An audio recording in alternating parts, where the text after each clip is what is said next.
Fine. They can't hear us. Let us know. They can hear. They can hear. Yep.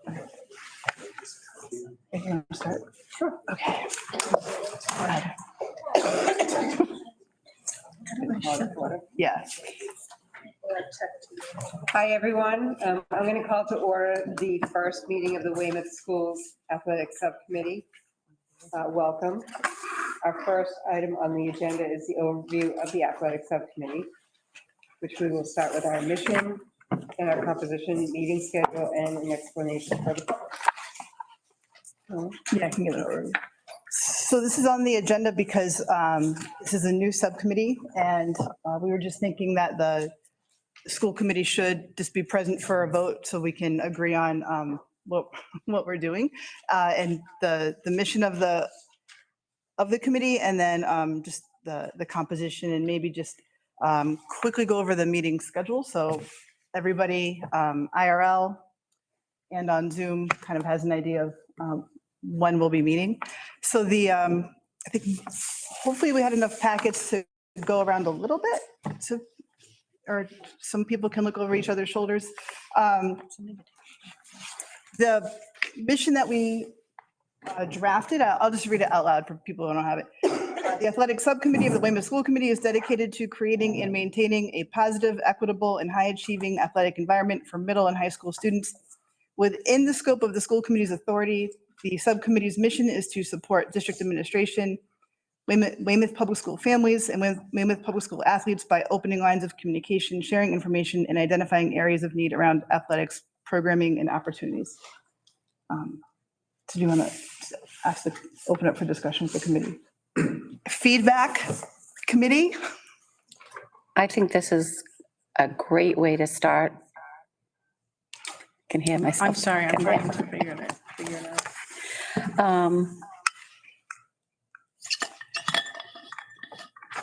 No, I really like the reference to the open meeting law violations, and following that, I'm glad that there's 4 people that are going to be able to attend. I think this is great.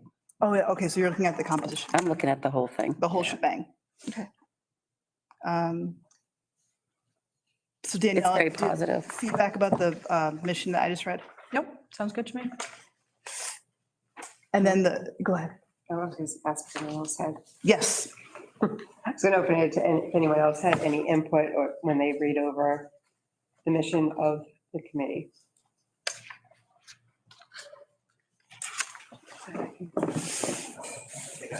Can you just tell us if we have hands up? I had to get off. What? I had to, Oh, you had to leave? There's nobody here. Okay. I'll go back in. And then for folks on Zoom, if you just want to raise your hand, if contribute something, we will see your hand, or Brian will see your hand. There's nothing yet. Okay.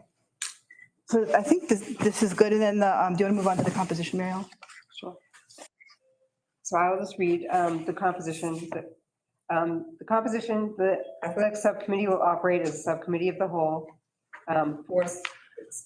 Currently states 4 school committee members will be required for a quorum. Meetings will be subject to the open meeting law. District administrators appointed by the superintendent will join the subcommittee meetings, and meetings will be open to the public and offer opportunities for public participation. Okay. Yes, and then we're also looking at, I guess I'll just go right down to the meeting schedule. So we're looking to meet every other month. So currently it would be, this is our January meeting, March, May, and then it would be August and November. Rotated around. So 5 a year. 5 a year. And I know that we did have, we did want to discuss really quickly if we wanted to keep this as a meeting of a subcommittee of the whole, or keep it, or make it Just a subcommittee. just a normal or a typical subcommittee. Really, that would not have any difference for anybody in this room except for us needing a quorum. Right. And I think that would be the one thing that I would probably question, that needing to have 4 school committee members. I think most of our subcommittees, we have discussion, we don't vote on anything, and we just bring it back to the whole committee at the school committee meeting. I feel more comfortable with that kind of format. I think that's what we do with That's most the of our 3. meetings. Yeah. I'd be fine with that. And then yeah, So it'd be a similar format so that all of our subcommittees are set up similarly. that'd be okay with you both. Okay, so we'll strike the, The four. it'll operate as a subcommittee, period. Strike above the whole. Yep. And then we'll just need 2 for our quorum and 3 on the subcommittee. Right. Okay. I think we're good with that part of the agenda. Oh, and then do you want to explain letter D on the top there? How the public is going to participate? So the meetings will be open, and we will have like a question answer, like we're opening it to public comment. But they will not, like the other subcommittees, we will have it set up that it'll be a meeting of the administrators and school committee, and then participation from the public as we have questions. Yeah, so I think the way we see it is we'll just need to talk and ask questions first, and then we can open it up. And we'll generally just go subtopic by subtopic. All right, look at that. That was section 2. We're moving along. So moving on, our first topic of discussion is the 24-25 winter season update. And we will start with Chapman Middle School So we're just looking for updates. an update about how the current winter season is going, participation, any brag-worthy moments. We can start with Chapman if you want. Sure. We actually just had our basketball teams playing tonight, Weymouth versus Weymouth. We have 2 boys and 2 girls teams. Our basketball teams are doing great. We also have a wrestling team. They're supposed to have a meet last week, but it was postponed. So we're looking forward to that. We have a bunch of kids doing wrestling this year, which is awesome with Coach Shea. So that's kind of our winter update right now. So we have 34 kids wrestling. We had basketball. We had 126 try out for basketball. We have 1 paid wrestling coach, and we have 4 paid basketball coaches at the middle school. Just along those same lines in the fall, it's in your sheet that you Yeah, right, you can see me.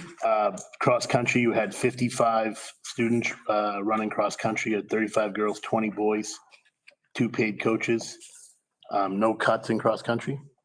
In volleyball, you had 25 student athletes. You had 92 tryout. Speak up. Yeah. Just need to speak up. Just Me? Yeah. Yeah, all of us. Definitely be louder. I was trying to be softer. Sorry. We have we had 25 volleyball students play. We had 92 tryout. We had 2 paid coaches.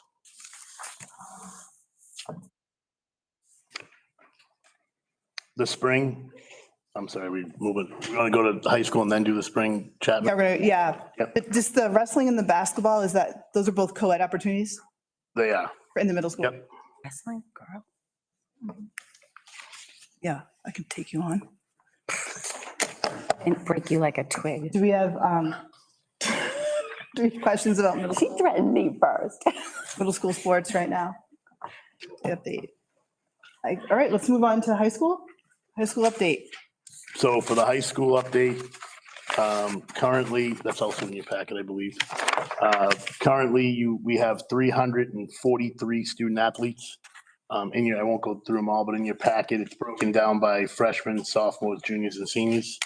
42 basketball, 40 girls basketball, 40 wrestling, 12 gymnastics, 49 boys hockey, 34 girls hockey, 25 dance, 48 boys indoor track, and 53 girls indoor track. That's a total of 343 student athletes. We've been having a very successful school year so far. We had 15 student athletes who signed college opportunities for next year in the fall. We've had 3 more commit since that day.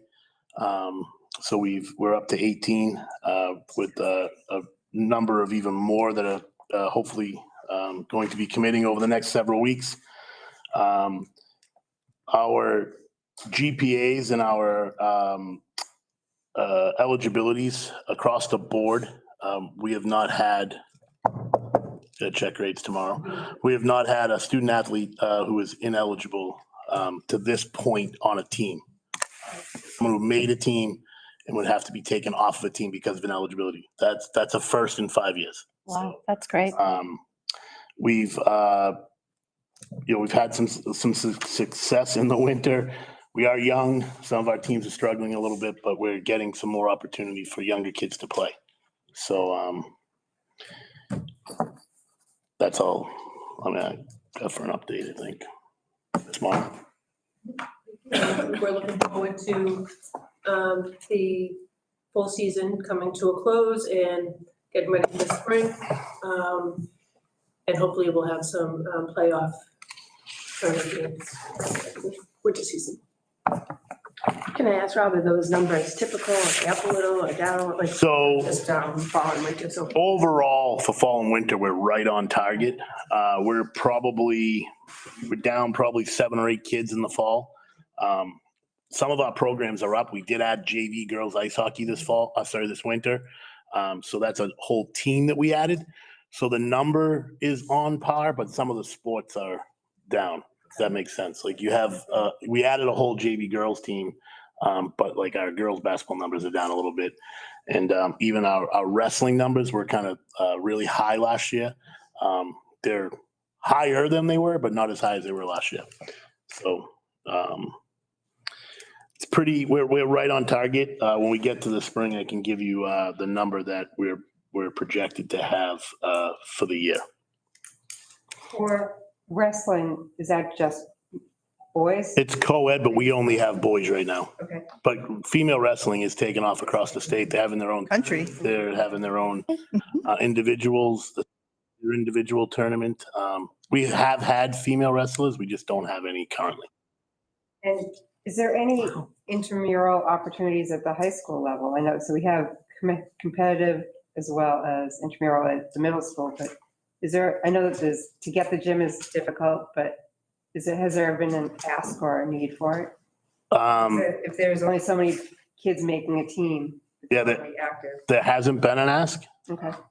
I don't think we'd ever say no. Okay. I think we can figure it out if there's a want or if there's a ask. We can definitely. It might not be the hours they want to do because of the gym space. It might be at night, might be before school. We do have kids that come in early and are part of they're not part of athletics, but they're part of Yeah, I think you said that at our school committee meeting that they come and hang out and Yeah. there's quite a few that. So that might be something in the future we could look at adding, but that would probably be the open gym space during the winter time, at least. Right. Would be in the mornings. Other questions from the committee? So we're just going to focus on the winter season right now. Other questions? I have a question. For the unified basketball, how many participants versus peer buddies is that? For the 40. So The 40, yeah, the 40 total. I'd have to get how that's broken down, but we typically try to go like 1-1.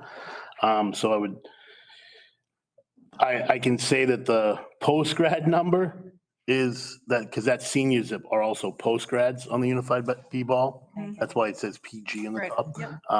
So that whatever that post grad number is, those are all players. We've that many.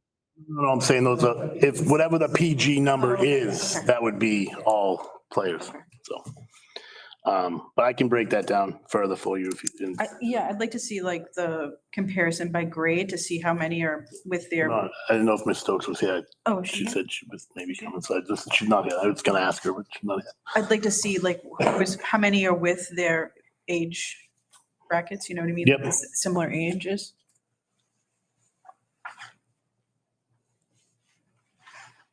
I can get that for you. Thank you. Other questions before we take that up? Mary Ellen, you good? I'm good. Are there questions from people? We'll do in the room first. Then we'll do Zoom, folks. I'll try to stay a little organized. Are there questions about the current winter season middle schooler Chapman? Gus Perez.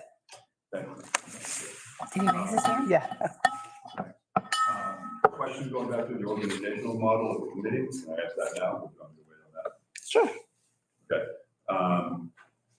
So in terms of the budgetary issues as they relate to athletics, this subcommittee is not replacing these conversations or those specific reviews at budget subcommittee. No. Will they take place here, however? Is this an additional forum for those conversations or not? So one piece might come up tonight. We had budget sub last week. Right. The question came up of the shortfall I want to address, whether it's increasing operating assets, increasing expenses, increasing fees. Yeah. So Rob, he'll speak to, when we get down to that part of the agenda, just about what we talked about budget sub, and then a discussion here will bring back to the next budget sub meeting and start to get some more clarity around what the budget ask will be. Okay, so that, I think that's great that those conversations can happen in this forum. Not everybody attends budget sub, Right. even remotely. There's a lot of concrete, useful information that happen there specifically around the financial. And last Wednesday, when the discussion was held about the potential changes in the going back middle school sports in fiscal year 26. So I'm glad to hear that's also going to be discussed here. I would point out, however, the spreadsheet document, Brian, that was used at that meeting was not made available at the meeting. It's still not online and it's not part of the packet either. So I would request that or suggest that it might be more effective if the actual materials that are being reviewed at a particular meeting are made available, if not beforehand, and actually at the meeting itself. Yeah, so that's the working sheet we put up. Yep. Last time. I do have copies here. Oh. For May 10. Right. And Gus, it is on the agenda. That's all I. Yeah. The document was not online for. I got you. Even after the fact, so that was a little bit disappointing. I hear you. It just would be useful information to have. Wasn't it reviewing last the week's meeting, so, I hear you. that was great. Yep, but yeah, And as you know, like the budget meeting itself and athletic is usually just one piece of that budget. And we have to we don't have a lot of time. And so having it here too helps out to clarify questions. Hey, the meeting's over, but I have this meeting coming up. So I think that we're looking for it to help each other and work together. Maybe, The more communication, the better, right, and Rob has the table, so. Specifically around athletics, because everybody's interested. So just more if I can. And then, girls hockey, Rob, used to include players from Rockland. Is that no longer the case?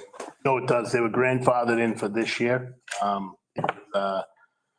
We did not re-up the co-op. Sorry, I'm gonna turn my back because. No, it's fine. We did not re-up the co-op, but those 5 girls would have had nowhere to play. So they're playing this So season. they stay with us until graduation. So they'll stay with our team until graduation. One graduates this year, the remaining graduate next year. It might be one sophomore. Okay. The issue there is that they were not taking slots from Weymouth girls who would be interested in playing hockey. They were additions and they were allowed, or they were included in playing because the slots were available. Yeah, at the time of the co-op 2 years ago, we were down to about 15 skaters and a goalie. Rockland had 4 girls at the time that we took on. And then because we were part of a co-op, Rockland can't play with anybody else. So that other girl comes to us so that she becomes part of our co-op. They are members of the varsity team. We had to get an 8th grade waiver to fill the JV team. So they're not taking anybody's spot at the That's varsity. right, okay. Now, the segue to what you just said, so, but I didn't hear it earlier, but I think you just answered my next question. We do now have a girls JV hockey team. We do. That's the first season. This is the first second season. right Yes, now. yes. Okay, great. Then one last question, Madam Chair, or Madam Chairs, since you're co-chairing. The 499 participation number at the high school, that seems low compared to past years. Is that for the fall? No, the whole total. No, the whole total. If you look at the fall. So I guess I'm curious about what the actual total number is of participants across the entire athletic year, Rob, or everybody. And not just that, but how many students, athletes are still multi-sport athletes, or is that dynamic decreasing because more student athletes at even the high school level are specializing in sports and they don't play other sports over the course of the other seasons? Is that happening in Weymouth High School? So last year we had 1,245 Okay, 1245. total participation. That's roster spots. That's right. That number can be broken down. So the second part of your question, for the number of actual athletes compared to spots, the 3-sport athlete has decreased. Right. But I can get the actual number of sorry, I'm trying to get you the exact, it was 499. I'm interested in the numbers because they're gonna tie into the downstream conversations around athlete fee collection and the total number of. So the total number of roster spots was 1,245, 1245. right? And this year's projected to be around 1,300. Thank you. Yes, I just, I know in the previous meeting, there was discussion about putting some of the parents on the committee. Yep. Is that still, when you set up the first part, when you discussed it earlier, is that still something you're discussing, or is it just you going with the 4 people from the school committee? what we landed on is it's a public meeting like what we see here. So we didn't want to limit how many parents would be in the discussions. So it's just, this is the format and it opens it up to as many parents as needed who want to contribute to the meeting. I appreciate it. That's a good question. Thank you. Thank you. Hi, Christine. So I have a question. I just wanted you to clarify kind of what Gus said about the Rockland players. So they're not taking any spots of people on the team, but there is a chance that they'll have more playing time than Weymouth. Yeah, I mean, I guess that is true. They're part of the team at that point. Are there any other sports where we have other towns join us, or is it just the hockey?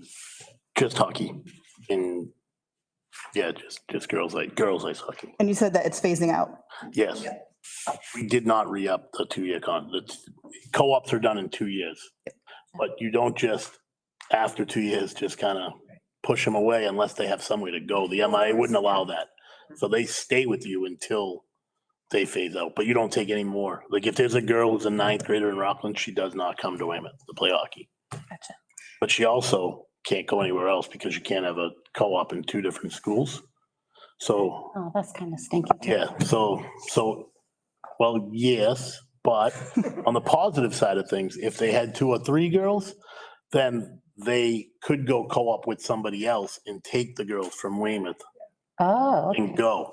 So that's not what we want because they're part of our team, but it is a possibility that if they had a group come up, they could either have their own team and then the girls would have to go back to Rockland, or they could co-op with someone else and they would go with their school. Mm. You can't have a school have 2 co-ops in the same sport. And what's the, is there a money, They pay our user fee. User fee. and that's it? Just the regular. No transportation, no. Can I just No, just a user fee, because that's what, clarification on Christine's? So when you asked that they had more playtime, So I can give an example as of like even just when the 8th graders were brought up for softball, like they had more playing time than the actual high school students. softball. And it was because they're all on varsity, but it didn't make sense to me.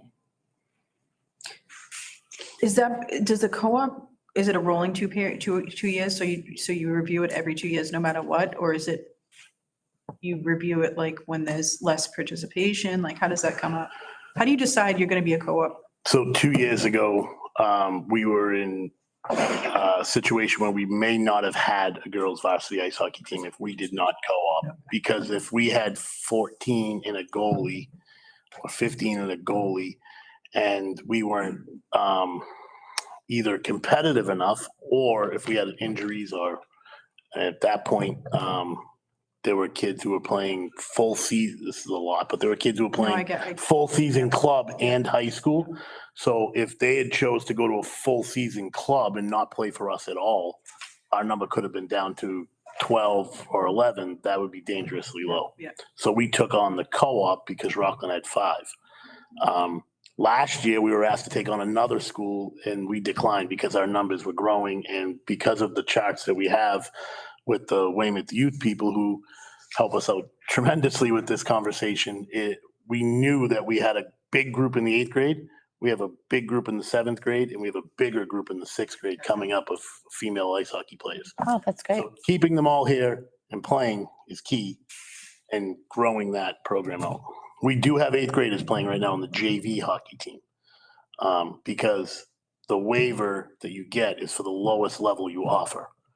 So 4 years ago, maybe that was 5 years ago now when I got here, we had an 8th grade waiver, but we didn't have a JV team. So our 8th grade girls were allowed to play on the varsity ice hockey team. Which developmentally, that can be. Well, it can be, but it's happening more and more across the state in girls ice hockey. We played against the 7th grader the other night. Well, like you see for boys hockey, it's the other way around. They hold them back. Yeah, they're older, yeah. Yeah, they're 20, older. 20-year-old. Yeah. Do the co-op, is that through like MIAA? Like, MIAA and so they kind of, administration. they structure it? The chair gets the emails, I believe, as well, when we do them. So they structure how it, so you said that we can co-op with one school. We could co-op personally, we could take in 3 or 4 if it had, but you have to get approved. But so Rockland couldn't be spread out. Right, so no, Be like the host the co-op. host school can take in numbers, but if you're one of the receiving schools, no, one of the sending schools, you can only have 1 co-op at each sport. Interesting. Okay, that was informative. Any other questions in the room about the current season before we go to Zoom? Zoom people. Okay, so folks on Zoom, if you want to raise your Zoom hand and we can call on you.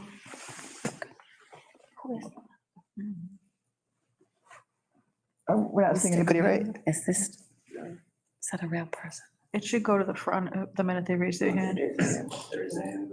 Yeah. All right, so seeing nobody, right? Nope. Okay, I don't want to ignore anybody back then. We can move on, right? Yes. So the next item is 2025 spring season planning and update. Start with Chapman. So we do track in the spring. A lot of kids that do track. It's usually about 100. We have 2 coaches. We have 4 meets, usually 2 home, 2 away. We do have 100 kids, or have had 100 students participate in track. And last year, we did run a conditioning at the middle school for 6th, 7th, and 8th grade boys and girls through athletics. If the ask is there and the want is there, it's something we could do again this year. But the competitive sport at the middle school is track for the spring. Can I? And 1 coach, sorry. 2 coaches, sorry. You're right. Has there ever been discussion of making a unified track? We talked about it. Tried to, yeah. Last spring, or even a different unified option. The state has come out with unified bocce. Yeah. It's more of a winter sport in the school. Also, please don't give my kid a bocce ball. Well, they were trying to come up with something that wasn't going to take gym space, I think, and some of the schools that have multi-purpose rooms were like, we could do bocce, and so they started it. It hasn't really taken off for the reason you gave. Yeah, We're giving them bocce balls, but that it is something that they're trying to build on for that. That's a winter sport. The spring, so we're in a little bit of a different situation with middle school and high school unified, because unified at the middle school right now lives as a club. Unified at the high school lives as in athletics. So we would love to build off of the middle school unified track and have them come up and work with the high school. It just trying to set schedules and make it work, because by the time they get there, our kids are almost leaving. So it's a little bit of a difficult scheduling piece to that. But it is something that we could definitely build on.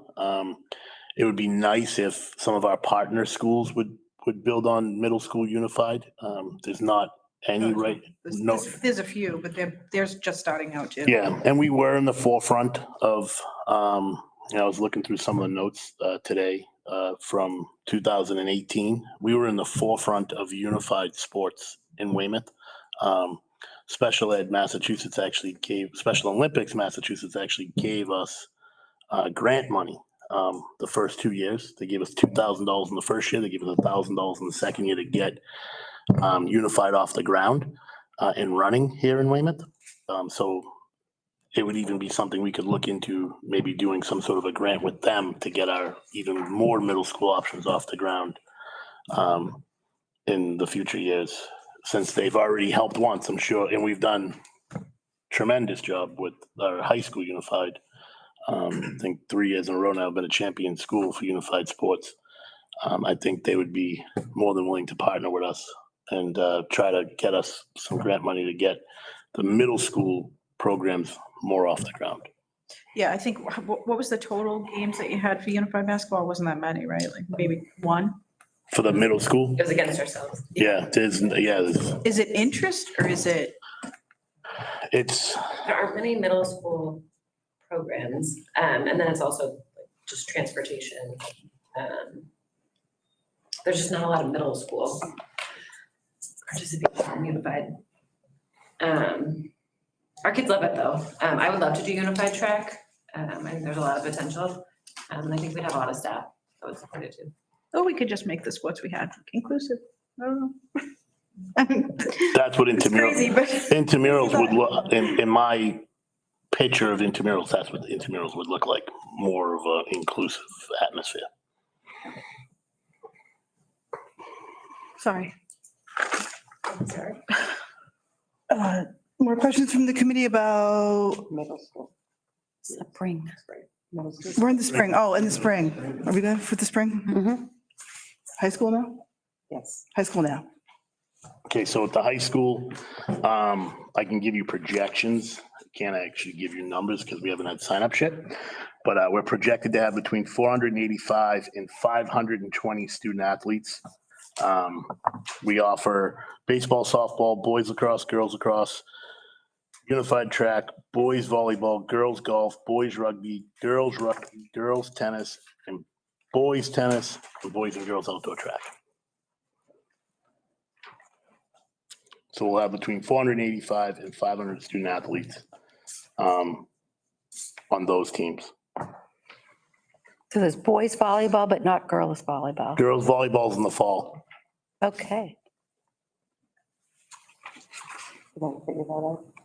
Rob, can I ask what we are with coaches for the spring, have they said, or? We are all set. We're just waiting to appoint one boys varsity lacrosse. The old coach stepped down.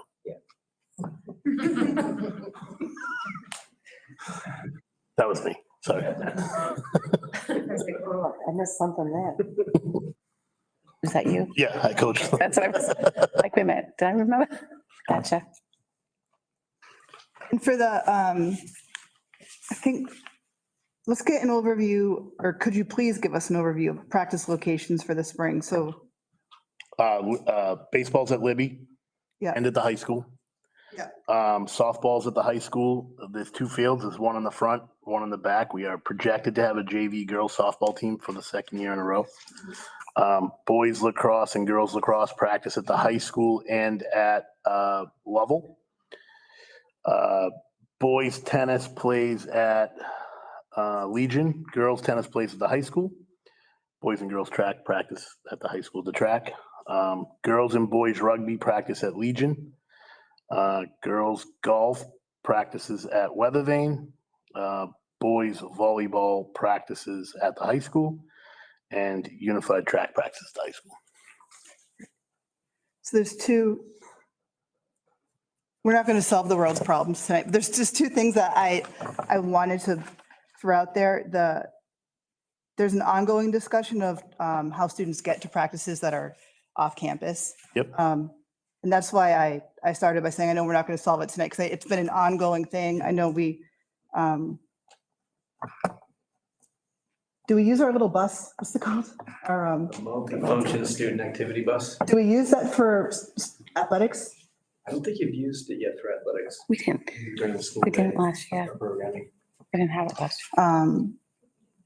So I guess I just want to put out, it's a concern. I personally hear a lot from families about transporting kids safely to practice. I hear a lot of parents are, what they don't want to happen is for, the 1996 Honda Civic to be loaded with 8 kids going from the high school to level.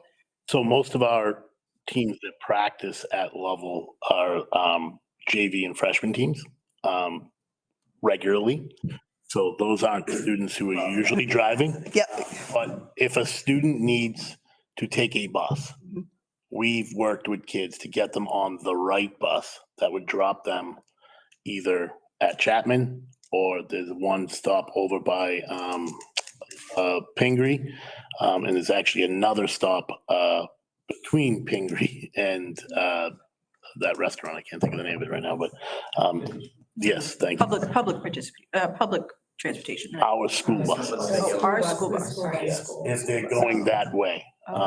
And parents have emailed and asked, and we've worked with the kids to get them on those buses. Gets a little tricky because they have to have transportation, like they're part of the bus program. But we have not turned a kid away from getting on the bus to get to practice. So somebody reaches out to us with that concern. Send them our way. Send them to athletics, Yep. And going back to the multi-function, whatever it is. the van, we are open to using that. It just gets a little tricky when, if a coach is at the high school, they have to leave the high school, come and get it at Adams, go back to the high school, then go back to Lovell, and then after practice, go back to the high school and then come back. You're asking a lot of a coach to do that. I'm not speaking for them, but I don't know a lot of them that are, yeah, there's only 12 kids, and the busing scenario is better for us, for everybody, if we can make that work for them. Yeah. And 99.9% of the time, we've made that work. I don't want to say never have, but I can't think of a scenario where that hasn't worked. Yeah. Maybe they don't know about it. That might be part of it. The infrastructure's in place. I just think we need to communicate that, the solution out a little bit better. But that's easier than building infrastructure. So Yes. I'm glad we're having this conversation. The other thing that has come up is bathrooms. So number 1 at the softball field, and then number 2 for Lovell. I know that bathrooms exist at Lovell. I think we're having a problem with getting those unlocked on a regular basis.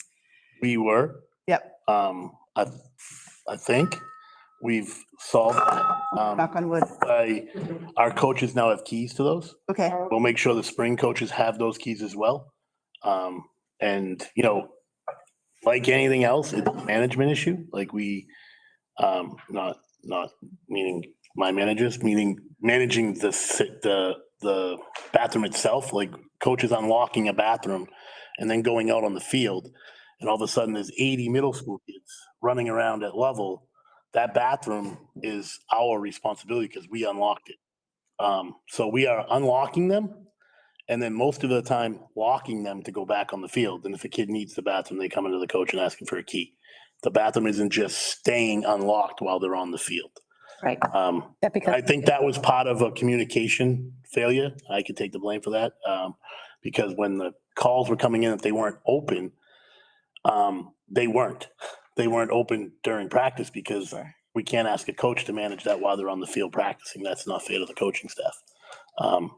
But people are looking to use the bathroom too. So, but we don't, if a kid needs to use the bathroom, they get the key to the bathroom. We're just not leaving them open the entire practice. No, and I mean, that totally tracks. That totally makes sense. Yeah. I guess the logistical question I have is, kids arrive to practice to the site, like what, 5 to 10 minutes before practice? They need to get changed before they go out. Are we asking our coaches to get there early? I know. Yeah, I mean, have you driven in Weymouth from the high school to Lovell in the afternoon? Could be 10 minutes, it could be 15, it could be 25. No. Okay, maybe now, but I think the in-game management was. Yes. I said unlocking, someone has to use the restroom, but it was that pre-game getting ready because, obviously we all play sports, so it's the expectation is you're on the field ready. That was the pain point, I think. Yeah. So it's that kind of, that 10 to 15 minutes before practice starting. I think that's the piece. in a perfect world, the coach is getting there before the kids. And I understand the perfect, yeah. If the one-offs happen, yeah, I mean, hopefully they're one-offs and not 10-offs, but getting there is part of the problem, for everybody, not just the kids. The coaches have to get there as well. We try not to do that. Like, we try to practice on campus when we can practice on campus. Of course. And if we have to use grass, we use grass instead of the turf. We do try. In the spring, it is a little bit more tricky because our grass practice field is the baseball field in the spring for the freshman baseball team. So that eliminates one whole field where kids could practice in the afternoon. So the spring is a little bit more tricky. Could you use a keypad? Like, I know the golf courses, like you get a code, right? So is there feasibility that, putting talking to maintenance and getting it, or on a timer? Like, because I know some of our locks indoors have timers on them, but then the others, like I said, you go to a golf course, usually when you start your round, they give you the code for the bathroom out there, a lot of because they don't want anyone just traveling in. So Yeah. that's something I think that's a Brian question. I know we've tried to troubleshoot or problem solve through It's this. not our building or grounds, so that's the issue. We can talk with the town, but I think we've seen damage there, so I could envision the response from the town that you put a nice, probably a few $1,000s to get it wired and everything, and then it gets smashed over the weekend or something. But I can certainly, Rob and I can actually follow up on that one. That's the question. I did ask that in the fall, and we were working on it, but I think that some of that is also the management of that. Like, just because it's on a timer, someone needs to be there when the timer goes off. So the town will work with us. That's how we got the keys. It took a couple of days, but we did get the keys, and we did,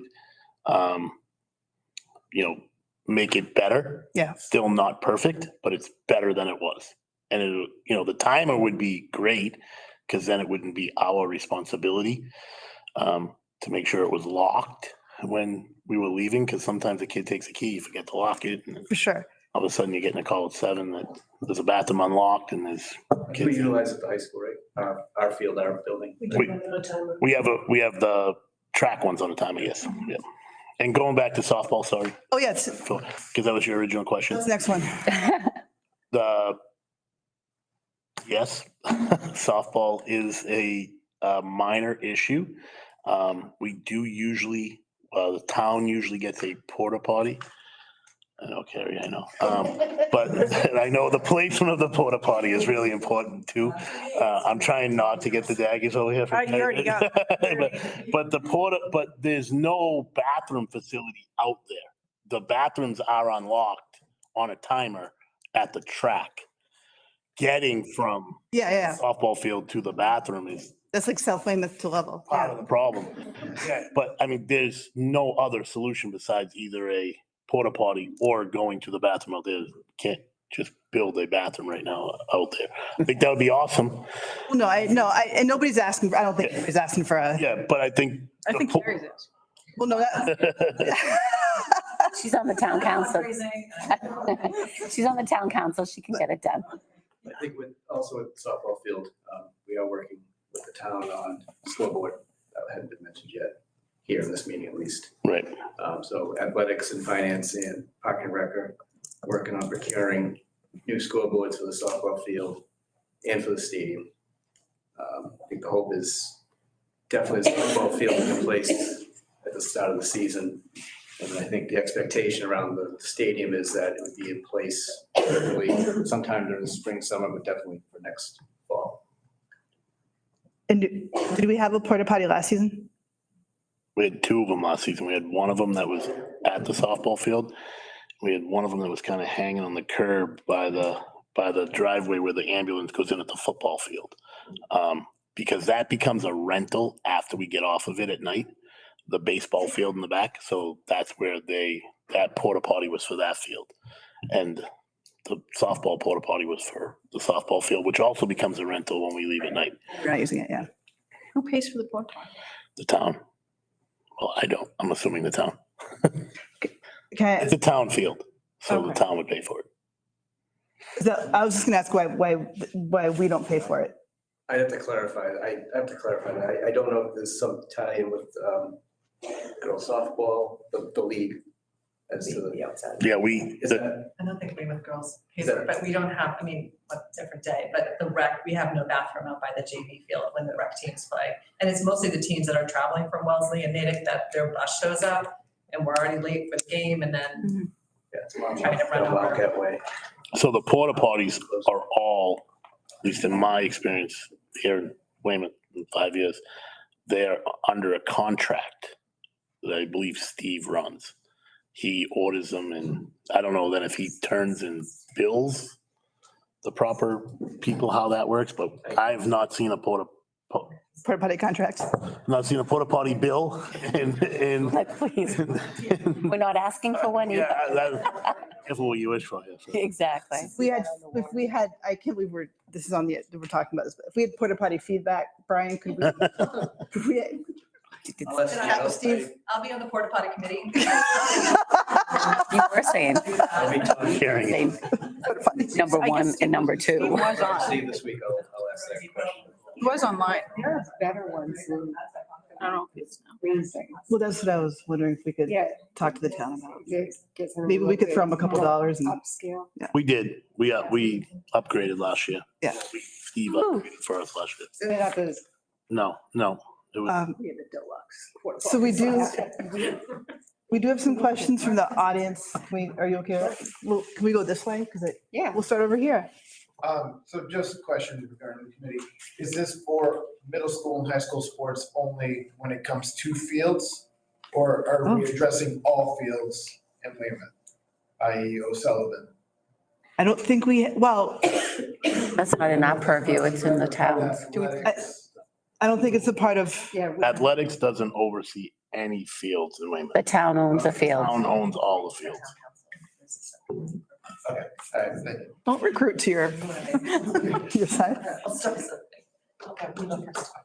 Of the fields that we use in all our sports, and I don't need this answer, but maybe for the next one, can we have a kind of detailed report of do we pay the town? What are the relationships for using facilities in places? Can I give you the quick overview? Sure. I don't know about the payments because I don't think we do pay because there's an MOA. As long as we use the time frame within the memorandum of agreement with the town, there is no bill. Can you speak up just a little? Sorry, as long as there's we use the time frame within the MOA of the high school and Libby, Legion and Lovell, there is no bill. If we go outside of the MOA time, there could potentially be a bill at the high school or at regional level. Yeah, so for the facility, there's a longstanding MOA with the mayor's office. As Rob mentioned, for those fields and facilities. The only time there's billing back and forth is around staffing of the spaces, maintenance staff but that's something that's through, Rob's office, my office and Steve's office. But in terms of the field space, it's just each season, Rob will work with Steve and Will, provide schedules, they work it out. And there's exceptions. Steve and Will are great about accommodating, like if a bus is coming late from Framingham, it might spill over a little bit. We like it to be the exception, not the norm. But they're constantly having those conversations. And we've changed the Bay State Conference has changed the scheduling piece of our turf time for soccer and lacrosse especially. So now we're playing back-to-back games instead of being on two fields really late. We're just taking one of the fields, which is the high school field, and we're playing back-to-back. So on Tuesdays and Thursdays are usually the days where we go outside of the MOA, but we're giving up the other field as part of a agreement, compromise to getting the high school field a little bit longer on those days. But that's also why when we go back to getting kids to practices, it's also why we have to practice at level and lead after school, because we only have those fields until 5 o'clock. So in the high school, we have until 6 o'clock if there's no, or 6:30 if there's no game. So if there's a practice at the high school, we have that field until 6:30. So we can't stack like a freshman practice and a JV practice and a varsity practice. There's not enough time for the boys and the girls. So you have to pull some of those teams out and send them over to Level and Legion. And that's where the busing piece comes in, where if we had a field where we could stack practices, we wouldn't need to be busing kids across town. We could go freshman and then JV practice and then varsity practice. Right now, we're not there yet. The competitions, it's, Yes, but there's the consecutive versus concurrent argument, right? Yes. So I think it's also, in the past, it's been the transportation. well, it's transportation, it's officials, because now if we play back to back, either one or both of those officials can stay and do both games, which they do a lot, like in girls lacrosse, boys lacrosse, and soccer. They might stay and do both games. Now you only need 2 officials instead of 4 officials. So it's helping the assigners out as well. And with the shortage you have in officials across the state, it does help. Even those 2 people being freed up can go do another game. That, and if a bus is late coming from Wellesley, they're going to drop the varsity team off first, coming off Route 18. And then by the time they get, as we just talked about, from the high school all the way over to Lovell for a concurrent game, that game's not starting until 5 o'clock when we're supposed to be off that field at 5:30. So that's why we went to playing back to back. You know, a lot of the schools across the Bay State Conference have gone to playing back to back because of that. If that happens, the Wellesley bus is late, and then there's a club sport coming in after our game.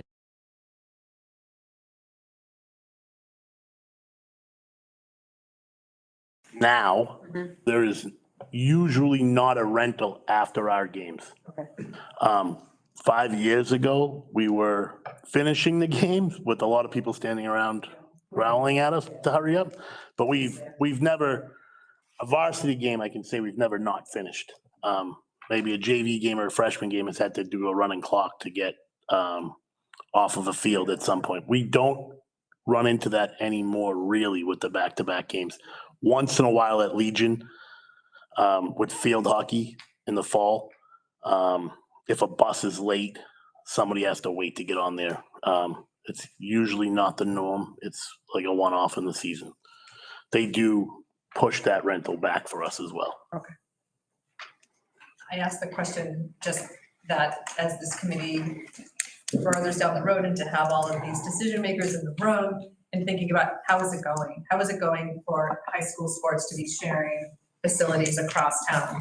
And that kind of reflective process of the bathrooms and the buses, is it a deterrent? Half days are a disaster for kids, for working families. We're all calling each other like, can you grab 3 kids and bring them to wherever? Might there be an opportunity to forecast out? And this is assessing money and not spending money, but is there an opportunity to really think about how we maximize the campus? And if we haven't, as I think we have not, is there a way to start talking about long-term planning and capital requests for really making Weymouth High School a campus of athletics that we don't have to move our kids all across town? Not a little sense, I hope. Thank you. I wrote that down, Carrie. Is that comments back? Also, Brian, could you share or just, I guess, put on the website under the meeting materials? Can we just see a copy of the field usage MOA? Yeah. It's one of those legend things where I hear about it and I've never. There's 2 of them. There's one for the high school and there's one for Lovell and It's Legion. one, Is it all one now? it's one document that encompasses all the spaces, but yes, we can absolutely. get that. And we also need a second gym. Before spending it. Okay, wow. How's the time? She was a second, Jim. We'll keep going this way. Kristen. I just wanted to really emphasize the transportation issue, and I think that if the bus was an option, which is great, if it could be advertised more, because I hear this more than any other concern raised. Then if we are going to advertise it, I would also look at the fees, paying $200, which I think is a bus fee, to have your kid being brought to sport practice just might be a huge burden on people. So is there a way that we could maybe charge 25 or 50 because it's a short period of time to look at that? Also, I'm happy about the softball field and the scoreboard, and that it's gonna be in by the beginning of the season. I was a little concerned with the frozen ground, that wasn't gonna happen. There were some other issues, safety issues, the fencing and all of that. Is that also gonna be addressed before the season starts? So part of that capital measure last year, I know, I'll check in with Steve on this, there is funding for the scoreboards, but also funding for fencing and backstops. Because the season, I think the first game is like March 24th, I think is the first home game, so that feels very soon. Yep. Especially with the Well, weather. it feels, because it is. Because there's the procurement of the boards, there's, like you said, you have to install them. You have to run power from a pole on Pleasant Street to hook up the new board at the softball field. And then, yes, we're always fighting the winter weather and frozen grounds to do this installation, so. Could I ask just back on the, so if I heard it was maybe a prorated fee for high school or middle school, high school families, that they don't typically take the bus, it might pay a prorated fee to use it for a season. Right, use it, yeah.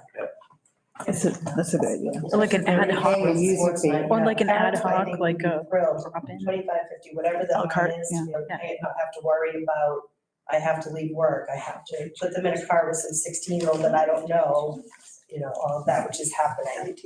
Or some kids are walking, which is, it's far. It's fine.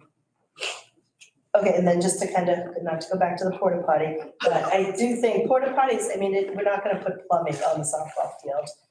But I think it's the placement of it, and it is to get one of those ADA ones that girls could change there. They have room, I think would make a world of difference. Yeah, a little bit more upscale than what we think of.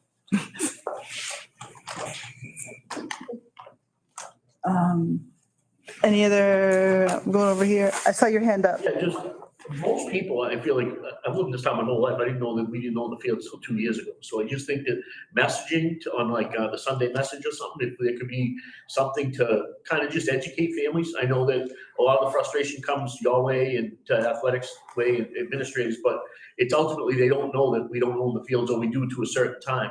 They just look at it, I think most people in the town would be shocked to find out that we don't even control the lights, right? Like, so I mean, we don't even have access. So if the game goes late, I think the athletic director, has to call a third party to even keep the lights on, which, Call Mike. yeah. I call Brian. But you know what I mean? So I just think educating the parents would be a huge plus, and it would alleviate a lot of the, some of the negativity that's directed towards yourself or athletics. Yeah, 100%, yep. Lori. Having had to go through the system with the soccer program, it doesn't sound like things have improved much over the last 20 years as far as getting them from one end of town to the other. We used to, one problem, once they're at what is now the high school, and they had to get to Pingree, they didn't have time to go to the bathroom before they had to be on that bus that dropped them off, either at Pingree, where they used to be able to use the primary school for the bathroom, ran into a problem because that was disrupting the classes at the primary. So they cut that out. Then if they got dropped off at Chapman, they couldn't go into high school to change. They had to walk back to Pingree. And in all that time, nothing seems to, I don't know how we fix that for those girls, because they don't have a place to change, they don't have a place to use the bathroom. They do now, if they get the key from what Rob's saying, and if the coach isn't there and you're trying to run a practice and you gotta go, you're in a bind. So I'd really like to see something to be able to be done. I don't know how, maybe, like you say, you're talking about a bus for the softball. The same type of thing, run for the sports that have to practice elsewhere. Yeah. It may help. I mean, it hasn't, and the girls haven't changed, so. And as far as the softball field, that backfield, when I was coaching softball at the high school, the ball's still going in the creek. So the girls still too powerful to maintain inside that field, or the ball's going in the creek still? I mean, it's not a great place to, I mean, for practice, that's fine, but we used to have to play our games back there. And it's probably like the boys' baseball field where they now have to, can't move the creek, but you've got to, you know, two problems that, you know, over the last 20 years still exist. And we're in a whole different world these days, so I think maybe some of them can be Porta potties are tough because they do get turned over. I know a softball league I've been involved with in Quincy places them on the field, and the locks get cut. They chip them.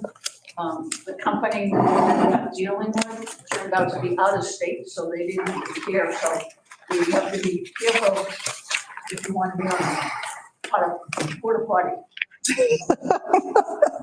But thank you, and it's all worth looking into still. It is. Rob, I saw your hand. Yeah, sorry, so just that field in the back of the school, Parks and Recs and athletics, last spring, might have been the spring prior to last, we didn't use it for JV softball, we didn't have a team, but last spring we did. They renovated that field. They put all new dirt back there. They graded it out so that it's actually graded as a softball field. We did the varsity softball field 4 years ago. We cut the infield out so it was an actual, it used to be a baseball diamond. Yeah. We cut it out when Coach Han got here, and we made it a softball field. So we cut about 5 feet, I'd have to measure it, but say 5 to 7 feet out of the infield to make it an actual softball field. The upper field, I would call it, on Wildcat Way, and the one that's in the back of the building, a lot of people don't even know is back there, was regraded and redone last spring prior to the season. I actually think it was that last fall prior to the season, sorry. That's like behind the basketball court? Yes. Back that way. Yes, yep. But that was, it used to be gravel. That was dug out, and Parks and Recs with Steve Riley put in the ball field crew, put in all new infield in the back there. It was a meant play. And I believe, I don't want to speak for them, but I believe that is part of the fencing that they're talking of. I think there's some of the fencing is going back there too along the dugouts. That's awesome. So, It's good to know. yeah, that's been updated. It's in the process of being updated as well. Gus? Yeah. Thanks, Rebecca. Just going back a little bit, I didn't hear the answer to the question that was asked about whether all the coaching positions are filled for the spring, Rob. I know that last year there was an issue with one, and you had to step in for each and actually coach one of the teams last year. Did you say in response to Melanie's question, all those positions are filled or will be filled because? They're all filled, and we are just waiting on appointment of the that I was currently in, that I'm not coaching this spring. With respect to the MOAs, I was part of those conversations years ago when they first came up and we were working with all those transitions. I just want to make sure that everybody understands, Mullen Field at the high school is still school property, correct? So when we're saying the town owns the fields around town, I'm not talking about the Mullen Field at the high school. We're talking about Libby, Bubble, the other fields. We're not talking about the high school field. We do not do any of the scheduling on the field. We turn our schedules into the town. No, but in terms of owning the field, the property itself. Both right. Yeah, it's our field. Park and Rec manages scheduling it through the MOA, but it's our field. But this goes back to the turf that was installed back then. Right. So, I think And then Superintendent was involved with all those committees back then. And once it needs to get replaced, which is actually overdue, according to the original life cycle, that's going to be an interesting conversation. That's a whole other topic about whether the fees that were being generated for rentals is enough to cover the replacement, et cetera. That's another whole topic. But with respect to the MOA, let me just say this also. The big context of the MOA, the primary driver was that Weymouth High School student athletes would have absolute, total, and complete priority for access to fields as it related to Weymouth High School athletics. I hope that's still the case. I guess I'll ask that question. Is that still the case? So within the MOA, language has been what it's been, but I think Rob can speak better. He's worked with Park and Rec to exclusively use the field certain days a week now, correct? Yes, so when I first got here, that language was, we were using that field until 6:30 every night. We worked with Parks and Recs to come up with a solution to some of our field issues at Legion and Lovell, and working with some of the parents at the time. Getting out of work every day to watch a kid play at 4:00 isn't always doable as a varsity parent. So playing the varsity game second at 5:30 and playing the JV games at 4:00. So, at least at some point, your kids should get to the varsity level and you can get to a game and watch them play. So you don't have to leave work early every day. So we've been playing at 4 and 5:30. And we have that field on those 2 nights during the week. Until the games are over. There's usually not a rental because it's later. It's 7 or 8 o'clock. On the Mondays, the Wednesdays, there is a rental that comes on at 6:30. And then Friday night, if we have home football, bless you. Friday night, if we have home football, we have that field through the football game. If there's no home football, it's 6:30. So it's a rare or non-existent situation where a Weymouth High School team is negatively impacted because of a lack of access to a field in town. Because that was the MOA agreement. So I'm just wondering, has that happened? If it does happen, is it a very rare occasion or not? I would say it's a very rare occasion, and I would say that would be something that could be because of a change. It was scheduled on a Monday and had to be moved to a Thursday because of a transportation issue. At Lovell, Legion, or Libby, that might be an issue. I don't want to say it's never happened because I'm sure somebody could tell me it has, but it's a limited issue that it's no longer, I don't know if Steve would agree with this, it's no longer an issue because we're not using the fields longer. We're not on every field longer across town. We're on one field now longer. If there's something that needs to be rented, they can rent Lovell or Legion, and we got the high school. Yeah, before you, it was happening at the initiation of these agreements, it was before your time, so I'm glad. So what I'm hearing is that it's not a problem now. That's great. So 3 years, sorry, Gus, I mean to interrupt you, but 3 years ago, maybe 2 years ago, Brian and I sat with the town and we reworked the MOA because one of the fields was not incorporated in that MOA because it wasn't built yet. So the language didn't change, we just added a field into it. Yeah, so Libby, just in case everybody here doesn't know, is not familiar with the history or the tension that exists between the town and the school in terms of using fields. Let me first say, the town's been incredibly generous in terms of field maintenance, building, development of fields around town. There's no question about that.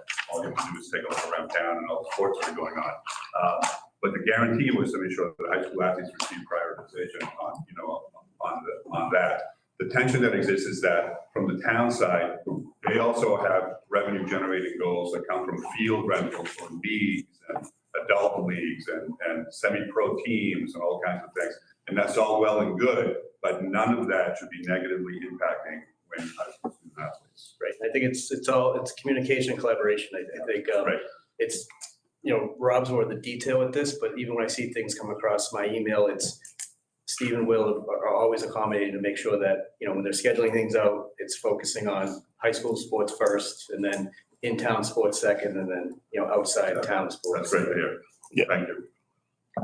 Is there, can I just ask, to tag on to that, is there like leeway when there are rained out games, like that we have to do makeup games? Yeah, we usually, the next day come to some sort of a compromise of what, Figure out how to. whether we take an hour of the rental and give an hour another day, or maybe we move it to a Saturday where there's like a 2-hour time frame in the middle of the day where there's no rentals, or Will and I usually work together and figure out where that game can fit.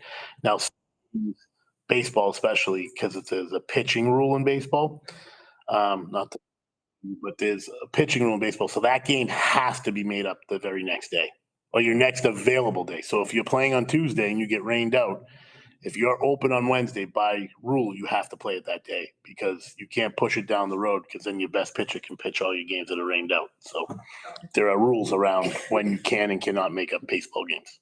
But everything else is usually, we can play around with the schedule to somewhere there's an opening. Thank you. I know Brian mentioned it a little bit, was when it comes to the field usage, the staffing levels that are dictated for janitorial services or maintenance and things like that. Where are those MOUs or agreements that say like what the staffing levels are and who dictates those?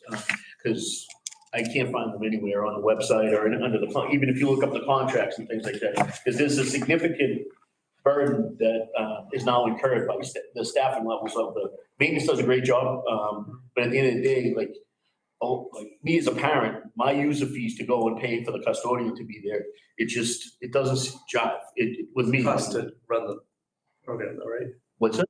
Cost to run athletics. It's not, well, you don't own the fields, right? So we don't pay, we only pay our staff that are at the high school. Correct. So I don't know we could ask. But that wasn't always the case, I guess my point is that it's been a change over the last 4 or 5 years where a coach can't, I've done my research and spoke to a lot of the older coaches, more senior coaches that have been around, and they say that it used to be, if you had a game on a Saturday and something went wrong, you wouldn't have a practice on a Sunday, you had a key. You could tell your kids, hey, we got varsity practice tomorrow. That's no longer the case. You have to then schedule a janitor to be there for that practice. You're not allowed to enter the building with your team. So, and that's been a change. With that came a significant financial burden towards the athletic department. I think so. If you're talking about the high school, Rob, I pay that, right? That maintenance pays the custodian weekend. One day, we pay the other day. Yeah. I think that's fair. But we need staff in buildings when buildings are open. Yeah. It's a safety issue. There are staff in the building, right? They are staff. This is above and beyond. No, but I think what happened 15, 20 years ago is very different than what happens today as far as having staff there, making sure adults are in the building, making sure the building stays clean. So I'm not disagreeing. I think, I've been around a long time and coaching a long time. The things that happened 20 years ago are very different. I agree with you. So it's not 20 years ago, we're talking 4 or 5. And one of the things is if that's been a change, I'm fine with it. Like I said, the maintenance guys do a great job. But ultimately, if there's a change in operational procedure, there has to be some sort of agreement, or it was negotiated in the contract, right? Like, who's the agreement with? It had to be the union. Well, it's our building. So basically, it's our building, the Chapman or the high school, whether it's school day, events, athletics, there always has to be an administrator and a custodian in the building. It's a safety issue if something goes wrong. So that's what we've been maintained for years. Clubs, activities, intramurals. I don't know the change you're just speaking about, but we wouldn't, that's us operating the building. Yeah, we'll follow up on it. Okay. And if somebody rents it, the person that rents it pays for that, correct? It's on it's on the form. Yeah, any public building, you have to have staff in it. I understand that, Brian, but what I'm saying is it's an additional staff. There is staff assigned to it, and then there's an additional staff, but it's just like, it's practice. I understand what you're saying, and Superintendent Curtin, but I'm not talking about 20 years ago, I'm talking about 4 or 5. I'm not going back to 20 years ago. It's just a concern is that a lot of resources in user fees then get allocated to. I disagree with that, though. Okay. I don't understand the cost of the custodian versus coaches, transportation, equipment. I'm not sure what you're talking about. I would rather see the money spent on the user fees on that. If whatever the number is to pay for maintenance for those, that just seems like it would be significant. And again, everyone seems to me it's something that's new, that's all. It's just something that's more down the road. Again, she said it's not gonna be solved tonight, but something on the radar is just how that, how did that all come about? That's all. I think it's gonna change, but you're welcome. Can I ask kind of on the same path, if there's a booster present, do they pay a portion of any of the user fee? Do they pay, when do they get involved with? They hold an event. I'm sorry? If they hold an event, is that what you're asking? No, I'm sorry. I went off track a little bit. So say like a softball boost, say there's a softball booster, and I'm not picking on you. A booster parent, a Yeah. booster, you talking about a parent? No, like a parent, like a booster parent council, yes. Okay. Do you ever use those? Would they fundraise for any user fees or for any janitorial or does that ever? No. What do they typically fundraise? I wouldn't say no. We've had some booster groups over the course of the last 2 years that students who couldn't afford a user fee Okay, have stepped up and paid. I can think of one in particular this fall. Boys soccer gave us a check to pay down some of what was because we did hold uniforms until kids paid, or we had a waiver or a payment plan. There were a few situations where families weren't comfortable doing the waiver because they didn't want to put information on the waiver. And boys soccer boosters stepped forward and paid. I want to say it was tune of $450. Well, off the top of my head, I think it was $450 for the 9 kids to pay $50 each towards their fee. But that Yeah. was No, I meant like they. Oh, sorry. I'm paying for like maintenance. No, but they did step. I was actually thinking more like. She was saying user fee, I think. I think we're on the same Yeah, and page. do they ever, if there's an issue with rink time, like, do they ever, does that No. ever get funded from, no? Boosters could pay for additional rink time if they want to have a practice outside of their current schedule. So say there is no tournaments or they could do it on their own. Yeah. Not typically, I would- boosters typically pay for extras at banquets, or if they want, They boost the program. Yeah.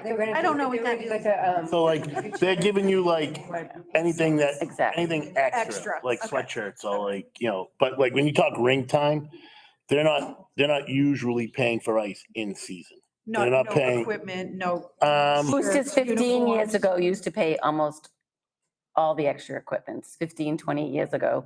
Yeah, They bought bags. they still buy bags for the hockey program. That's not a uniform. bought- That's something that the kids Right. keep now.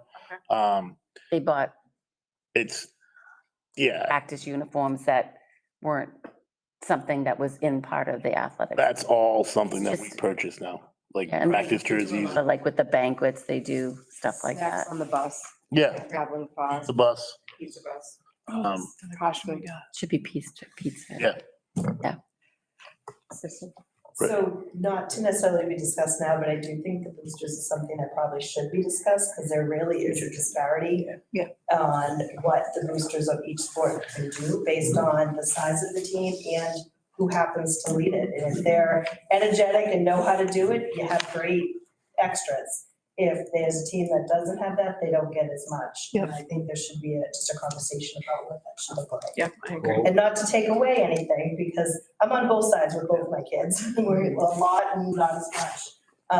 So I don't want to take away from anyone, but just try to create some equity. But we're talking about this being an informative place, and I think that's a good topic for like what boosters can and cannot do, and You can trigger inequities that the district would ultimately be responsible for. So I think Sure. as a future. that is definitely a good agenda item. Policies too. It's just, so you know, it's on our rough outline for March's meeting. So what do you think? You want the boosters to bring cookies? I'll do a bake sale. Okay, so we have been sitting on the 2025 spring season agenda item for a little while. Is any more questions from this room before? Yes. Just a quick point to go back to Bob's point for a second. We used to be able to, and I agree with Bob, like it's absolutely fine. But like I used to be able to take my team and like shorten practice to an hour and take my team in to do film. It's just clear that like through Rob or whoever was the AD at the time in my career. Now it's much more of a process to make sure that the janitor, who's an administrator in the building. So I think just like to clarify what like Bob's saying is 100% maybe the thought process has changed. I'm fine with that. But So the change is probably the actual enforcement of what probably should have been happening. yeah, but that's fine too. That's, to be honest, like No, that. absolutely. I would say like Because if anything went wrong, everyone. but to put on a coach, to say you brought the team in and you guys left and you left like a sink on or a fire broke out, like that's a problem. So I think things happened in the past that probably weren't enforced. I'm not. And now there's a lot of eyes and you have Facebook and everything. So I think it's truly just enforcement of what's always been there and there's been no change. 100%. I also like to think we're hiring people that are monitoring their teams and doing things the correct way. Yes. But everyone does this when something goes wrong, right? I'm just saying. But I think it was It's never enforced. less than 10 years ago that there was a Right. student left behind Yeah. because the coach didn't do a head count and there was someone left in the building alone. So Kristen, do you have a hand up? Yes, I just want to know if we could put, whether it's a future conversation or something that's discussed now or whatever, but student athlete supports, I think should be discussed as far as the athletic trainer situation. Kids who get injured, preventing injuries, and that goes along with that. Strength training and conditioning, who is supervising athletes that are in the weight room, and there's like schedules for that, what are opportunities, and is it equitable across sports? How were the students supported in understanding what they need for their performance?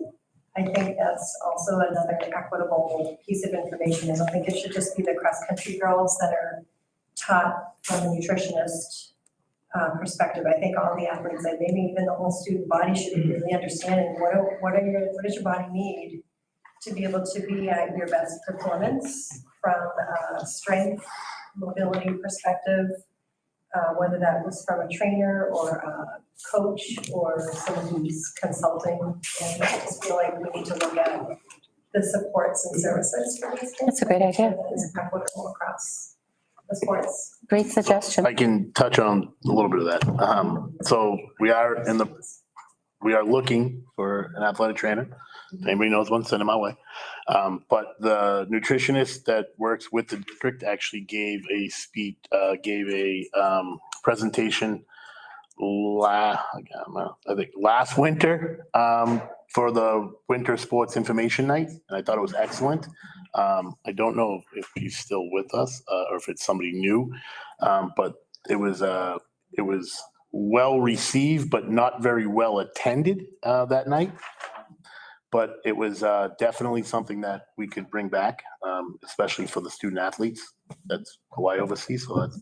Make it a mandatory thing. But sorry? Was it a staff member? It was, I can't think of her name. Who was it? It was the lady from Chatwell. Kelsey. Well, I can't think of Kelsey, it. she's not. Yeah, she's not with that. I didn't think so, because when I reached out, yeah. So there was a nutritionist with Chatwell's who spoke at our winter sports information night. Yeah, I think that the student athletes, I mean, need to know that just as much as, whatever the training is. Yep. Your pitch or your lacrosse throw, I think all of that is just as important as hearing somebody talk about And then it's, making good decisions for your body. yep, sorry, I didn't mean to do it. Then as far as the weight room goes, we actually, we had 100 kids lift today. We have 60 to 80 lifted on Tuesdays and Thursdays. Checking in with the coaches, they're all very happy at the way it's going because of the equity of the schedule. They're getting to work together and getting teams in and out at times when before we weren't able to do that because we had more kids who were out of season lifting. Now we've kind of brought the out of season lifters in with some of the in season lifters. So we had like this afternoon I was in there for an hour and we had boys soccer, we had football, we had girls soccer, we had cross country, we had track. I mean, there were kids from across almost every domain we have. And then when I left, Coach Donovan came in and he had more of a football crowd, but it was football and there were some female track athletes who are not running tomorrow night, I think, who are lifting. So we've had bigger numbers right now because the coaches are kind of taking that on themselves, which that's part of one of the steps we have going on here for next year's budget. So, but we are definitely, we are booming in the weight room right now and kids are buying in. So. And how, is there enough equipment and is there enough Oh, yeah. space for 100 kids to be lifting in the? Not all at the same time, That's- but I mean- throughout the afternoon, we had 100 kids come through, yes. There would not be enough room for 100 kids at the same time. Probably can go 40 to 60 at a time, depending on what you're doing and, you know, what part of the dungeon you're in, so. Zoom, Zoom. Zoom, any comments from Zoom? I got enough. Okay, just to move the agenda on, yes. Unified next. We kind of already got updates on that. Yeah. Sorry, I jumped the gun on that. One thing I'd like to suggest that while we're making a wish list of future agenda topics is that we have a night where we have more time to talk about our unified programs and the potential of the programs. Maybe invite somebody from SOMA to come and our area rep to come meet and talk with us and tell us things about what grant money or monies are available to us and what programs they're hoping that we expand into. They'd also have a good idea of the other programs in the area that have gotten going and that I think may need a little bit of help, like amplifying the fact that they're here and. We're actually, CPAC's going to poll our group to see A, who is doing it currently, and B, who would have an interest in our areas. Oh, cool. That Yeah. That would help. That would help. Yeah, because there are some other programs too, like the Special Olympics motor skill activity programs, which might be great for our younger folks. So I'm just gonna make that suggestion that we do like a focused night. I think that what's important too is intention. You know, I think we have to really think things out before we do things, before we jump at them and do them halfway, because it just impacts the kids a little negatively and kind of puts a little stigma on them that that's what they're worth. And it's not that, it's that we're not putting our full force into doing something before we're just saying, let's just do it. I just be cautious. Do it right. Do it right. Do it right. Get the right people involved before we like jump the gun and initiate something without making it look like a failure almost. Yeah, but I do think that the timing is right to just to do like a little bit of a look back because it was brought in 2018. Yeah, around there. Yeah. 18. Yeah, and it's been growing and I think so it doesn't hurt just to check and adjust. All right, so was there public comment about unified sports? We're just going to move on to the last agenda item. How about Zoom? Does anybody not know what unified sports is? Probably should ask that. We talk about it a lot. We do. This is good. Some people don't know though. All right, we're going to move on to the FY26 proposed athletics budget. I don't know how you want to kick this off. So I'll kick it off. Great.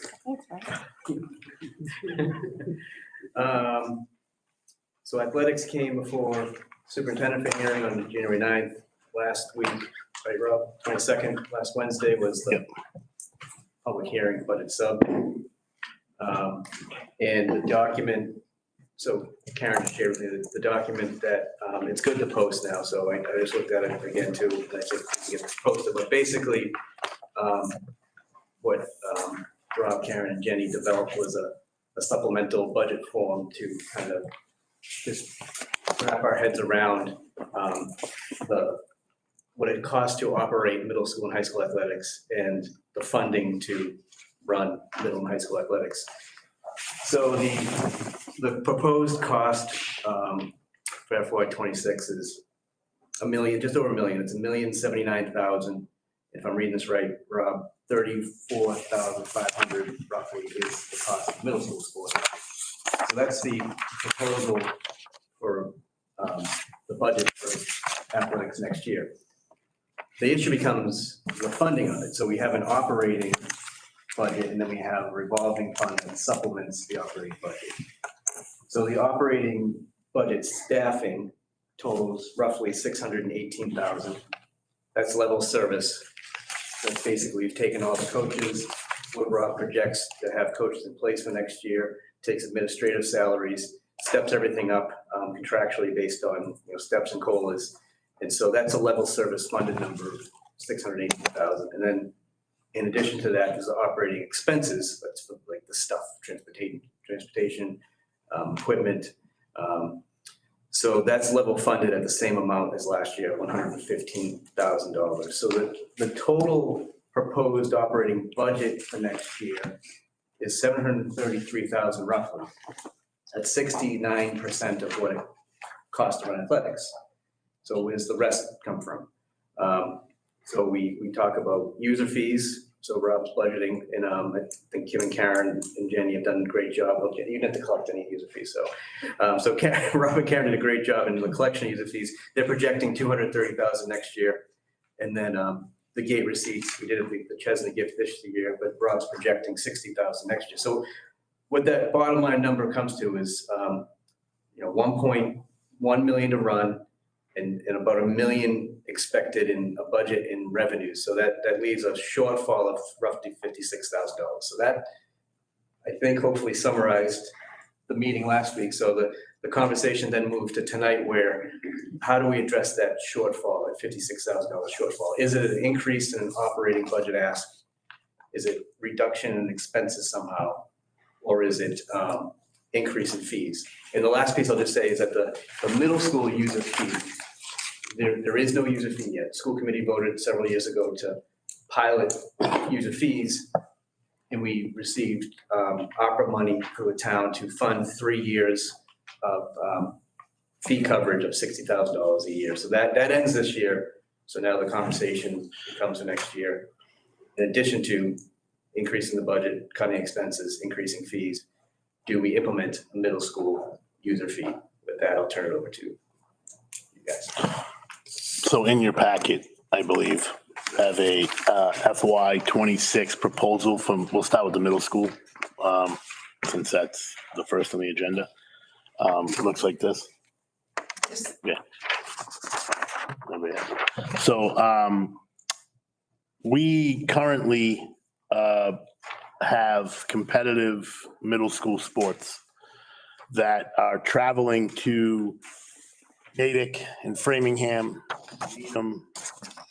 going to Wellesley. Middle school. We're going to Newton twice next week, back-to-back days. So Principal Dolan and I had a conversation. This has been a conversation at the league level for almost a year now.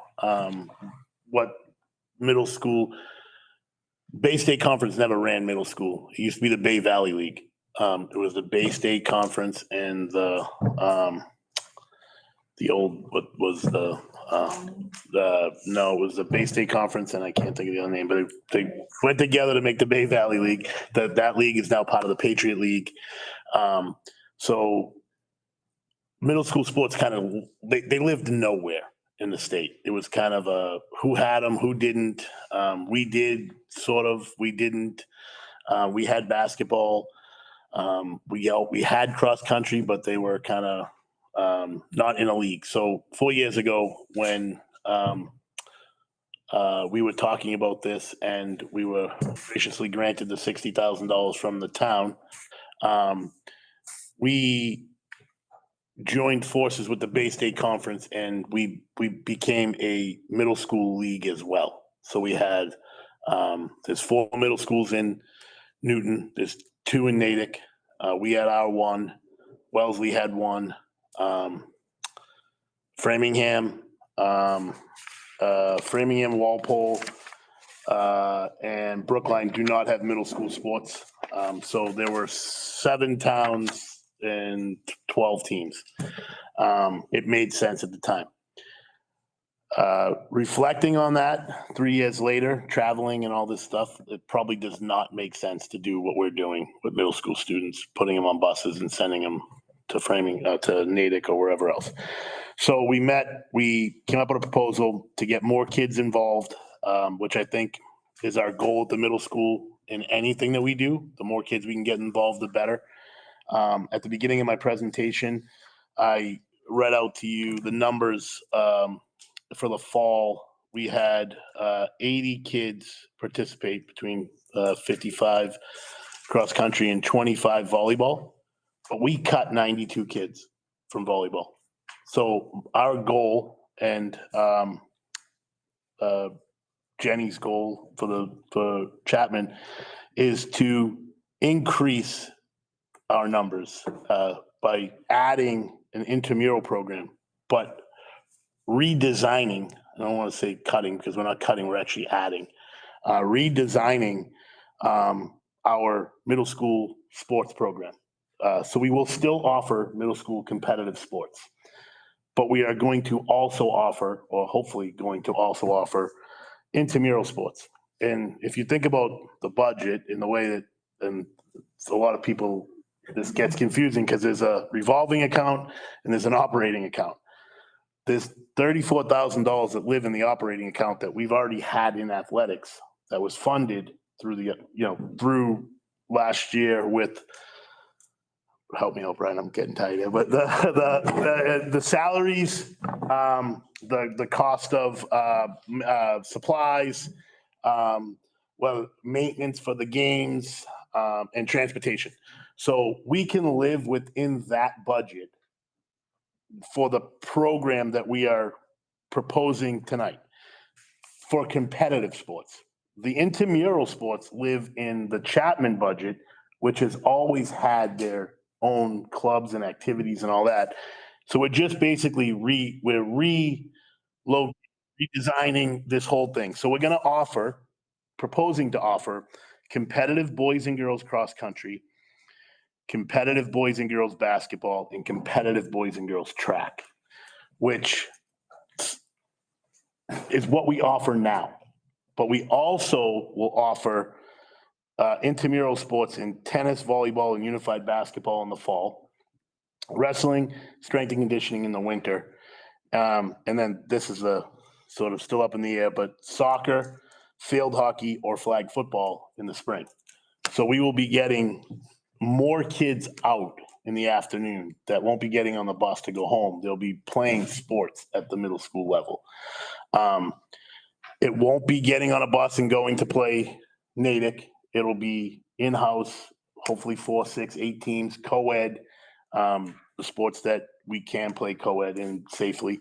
And the idea is to sort of take a step back and build a middle school schedule that makes sense. So we could, by doing this, we're already in a South Shore conference because I pulled them out of that last year in cross country. And we put them in the South Shore Middle School League that exists in cross country, doesn't exist in other sports. So we're already in that league in cross country, already makes sense, already saving a little bit of money there. Boys and girls basketball, we will build 5 away, 5 home games. They'll get 10 games. And then boys and girls track will still have their 4 meets, 2 home, 2 away, but they'll be local games. So we're not going to be part of a league. We're not going to be paying the league dues. It's going to be a little bit more work for the scheduler. But the opportunity is out there to do that. The opportunity is not out there to join one of these leagues because you'd only be joining in certain sports. So that's sort of the caveat. The nice part is there'll be going to throw out our proposal that there would be no middle school user fee because we can live within the budget that's already set at the $34,544. So there would be no middle school. If we accept this proposal, there would be no middle school user fee.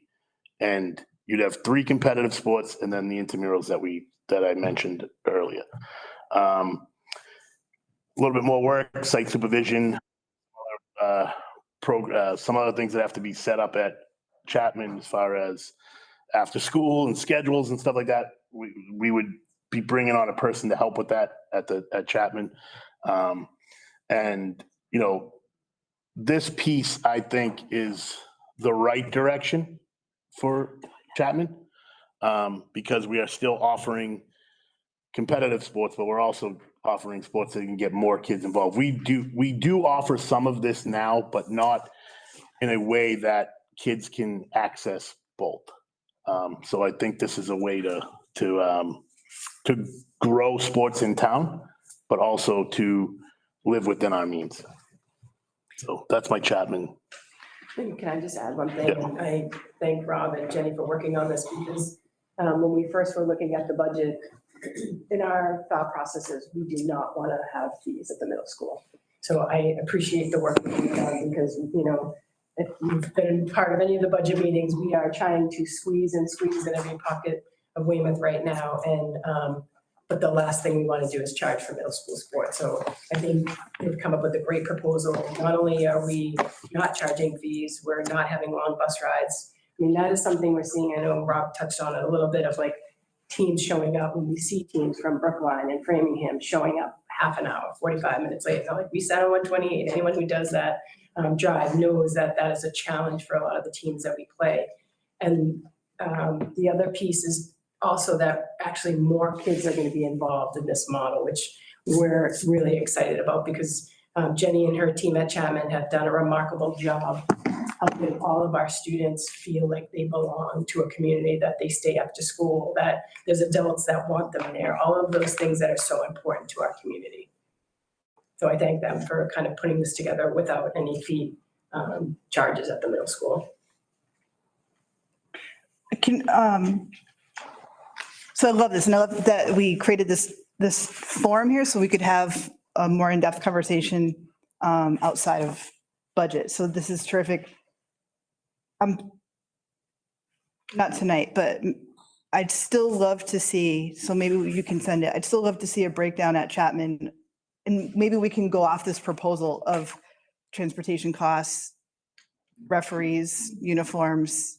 I'd still love to see that. So I do have that. Great. We can share it probably as early as tomorrow morning, because we shared it with the town, because that's how we got the $60,000. So we had to break down what we spent last year. That would be I awesome. do have it. I just have to find it. No, I got you. And this, The other, so I have two more questions, Rob. So when I look at the spreadsheet that we kind of kicked off with, Gus, this is the one that's not on the website. Yeah. I just didn't know what to call it, so everybody knew what I was looking at, but the little spreadsheet, because the font is 2.5. tried. So I'm looking at the little spreadsheet, and so I'm looking for clarification that the middle school cost says 34.5, and then on the proposal, it's 31,000. So, no, So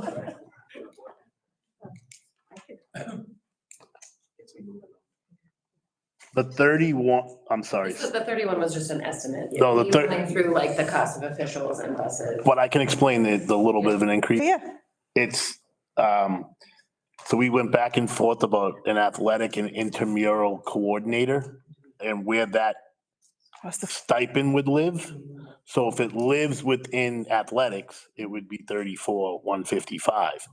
If it lives within Jenny's budget, it would be 31,094. We can't explain that probably a little bit better on the paper than we did, but it just doesn't, yes. we don't know where it's gonna live. And if it lives in one, then it has to be in that one. If it lives in Jenny's, by all means, you can take it and put it in Jenny's. But that's why the numbers are a little, and the bottom number, so just so we're clear, the additional proposal number, those are just proposals, because those are stipends. So I believe they'd have to be discussed at a higher level than Jenny and I.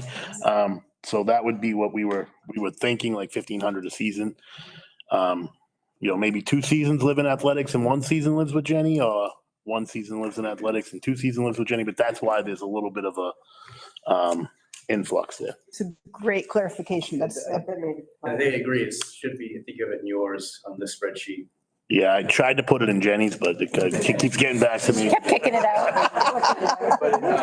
Because it's really helped to administer the competitive. Well, yeah, and to have somebody there, like, because Right. the athletic director can't be there in the afternoon and be at the high school. So it would really be to have somebody be in charge of this intramural program in the afternoon. The other question I had is, well, it's a question / suggestion. It seems based on the numbers you're showing us that volleyball would need 2 stipends just for volleyball if you have any kids. We did 2 shorter sessions for volleyball because we had so many kids. We split it up. They split it up. Not as much. So we could have 200 So they kids. weren't all there at the same time. Volleyball's very Space. popular. But you'd still need another stipend, probably, eventually. Yeah. Or maybe one of the other seasons wouldn't need this stipend. Like, it would be a matter of trying to move some pieces around to make that work as well. Depending on the number of kids. I mean, because you're not gonna have a coach, at each team. Yeah. Like you would in a volleyball game. You're gonna have a person or 2 overseeing volleyball. Oh, I see what you're saying. Because the same kids might not come. So you're gonna have a person in the gym I was thinking of it like as a coach. Yes. that changes everything. And you're gonna have the person, the intramural coordinator, athletic intramural coordinator there as well. So you're gonna have 2 bodies in the gym. You're not gonna, so you might have 100 kids in there and you're gonna have 2 bodies. You might have 60 kids in there, you're gonna have 2 bodies, depending on the number of, A lot of kids for not a lot of adults. well, that's, No, I hear you. We're problem solving. I hear you. yeah, 2 phys ed classes. 2 phys ed classes could be at 60 kids too, Volleyball's the most popular. Tennis is Yeah. 50. Unified was 30. So it's volleyball's definitely the most popular. Yeah. In the middle school. And I do think if we change in the contract, it's field hockey. Didn't get a ton of interest. If we do flag football, that will be huge. Weymouth loves flag football. Those little Special Olympics. Yeah. As long as I think you use the same reasonable rate for the number of participants, that's something that can just. Right. Yeah. Change. Yep. And also, Jenny, you pay stipends for like after-school clubs, so if there's more people playing sports. There might be a club there. You could So- float, you could We kind of float have to them like work through that to see how the numbers might shift a little bit. Okay. Oh, I'm sorry. I just have one more question. I'm just super confused because I thought it was, your proposal was completely eliminating competitive. No, it was never eliminating. So just to be clear, because I was not clear, you want competitive, but it's going to stay within the community. So do No. you have, no, So I think we're doing a hybrid option. okay, So we don't have the money that the town is giving us, so we have to work within our budget without a user fee. We have to scale back. So what we're proposing is. Redesign. What? We're not scaling back, we're redesigning. Redesign. I like that term better. Yeah, we're redesigning. We want competitive sports. We just can't manage it without the financial support. Sure. And no user fee. So we're keeping competitive sports every season, less of them, and keeping them more local teams. So boys and girls cross country is like Hanover, more local teams to compete against. And do we have teams to be local? So we already, for boys and girls cross country and boys and girls track, we're already in that league Okay, for track and cross country. Boys and girls basketball, we can get to the 10 games. okay. And they also play each other twice. So we have Okay. 2 boys teams. Braintree doesn't travel, I looked but at it. we- I looked at it. Yeah, but we've traveled to them to help them out a little bit. They are open to having the conversation of them traveling to us and us traveling to them. That would be 8 games right off the bat, like just in basketball, if that would work out, because they have 4 middle, Right. 4 middle, Some towns have multiple middle school. Yeah, playing other towns. so that would work out, then we'd only have to pick up Milton twice, home and away, and now you're at 10 games. So that's like an example of what the schedule could look like at the middle school basketball. When would you have those conversations? Because obviously budgetarily, Oh, they're happening now. We're how could we concurrent. plan that if their budget, Braintree, for example's budget is not looking great, right? So how do we plan that we're gonna compete against Braintree if, say, 2 months from now, they say, we're cutting middle school sports? And then what do we do with us? It would my job would become a little bit harder, but I mean, Hanover, there'd be other, Hingham doesn't have a bustling middle school program that they run themselves. They kind of do what we're doing. Even like you look at like Plymouth, right? It's further, but it's not 128. Yeah. So right. Rob has like a. Duxbury. Bring the circle out.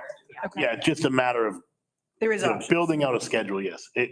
Braintree would be awesome. Yeah. But if they decide that, and even just us going to just Braintree, that would be 4 games. There's one of each school. Both of our teams could go to them once, even if they don't travel back to us, that's still half the games are done scheduling. Now we just have to go get, Milton twice is 6 games. Like, it can be done. It's going to take a little creativity. I know we have a parent question. Just let me get it out before I forget are we worried with taking wrestling off? So sorry. No, I hope. I got you. So right now we have 34 kids wrestling. Wrestling is a sport that they're wrestling against each other in the middle school. With the weight classes that happen at the high school, middle school wrestling is like its own little, I don't want to use the word animal, but it's its own little animal where like we're going to go to Stoughton on Monday night. And there's a chance where like some of our kids won't wrestle because they won't match up well. Right. So in our own space, we can match kids up. We know who's going to be able to wrestle who. Now, could we bring a team in during an intramurals and have a joint intramural practice? You don't need an official, you don't need transportation. It wouldn't cost us anything. So we would run that as a intramural, which we're sort of doing now. Yeah. We're traveling out and having 1 home meet or maybe 2 home meets, traveling out twice. So we call wrestling competitive right now. It's basically we're going to have a joint practice somewhere. So my question / just, and when I say concern, I don't mean like concern. It's not like a porta potty question. But the flag or the yellow flag I was raising is wrestling is a sport that where a successful high school varsity team depends on a feeder system because it's not one of those things that a lot of people put their kids in when they're 5, 6, 7. So I'm just wondering about the value, which I think has proven to be big, the value of having an opportunity for introduction to the sport and skill development at the middle school level for a sport like wrestling. So last year we ran 2 sessions of wrestling. We ran a skills and drills and we ran a middle school wrestling. Our varsity wrestling coach, who's done an awesome job of rebuilding our program. When I got here 5 years ago, I know it was the year after COVID and people were wrestling outside. We won't get there, but we had 8 kids wrestling. We have 40-something. We had 50-something last year. They do a great job at the youth level in town, working with Parks and Recs, having nights where I'm so subject, but 2 years ago, someone did their capstone project on wrestling. But like there's a feeder program in town that feeds kids into outside of the schools. Yes, but also within the like Parks and Recs within our community. So taking it off the board competitively we're not changing what we're doing really. We're still going to practice every day. We're still going to wrestle every day. There's still going to be 30 to 50 to 60 kids involved, hopefully. It's just, we're not going to go to Stoughton on the Monday night to wrestle. Like we may ask Stoughton to come to us and do like an after practice for a friendly, but there's no cost to that. There's no guarantee that we have to go travel. So if we name it intramural, we can control a little bit better in-house. And the skill development is still there. Yeah, and the person that runs wrestling and our coach are connected. Like they're on the same wavelength. They know what they're doing as far as growing the programs. Thank you, Ref. I'm sorry, I interrupted you. Sorry. I just had a clarifying question. So the Dreamcatcher race, they have the Dreamcatcher scholarship. So how does this factor into athletics budget for both high school and Chapman? Because Mr. O'Leary, one of the things you said with regard to soccer, why did the boosters pay for soccer uniforms or fees when the Dreamcatcher scholarship is available? So great question. Just be interested to see how many take advantage of that. 'Cause I think it's So in my presentation that I did, I believe I was there, I've been to a lot of school committee meetings, December, at the bottom of that presentation, for the fall, there were, sorry, I'll get there, I promise.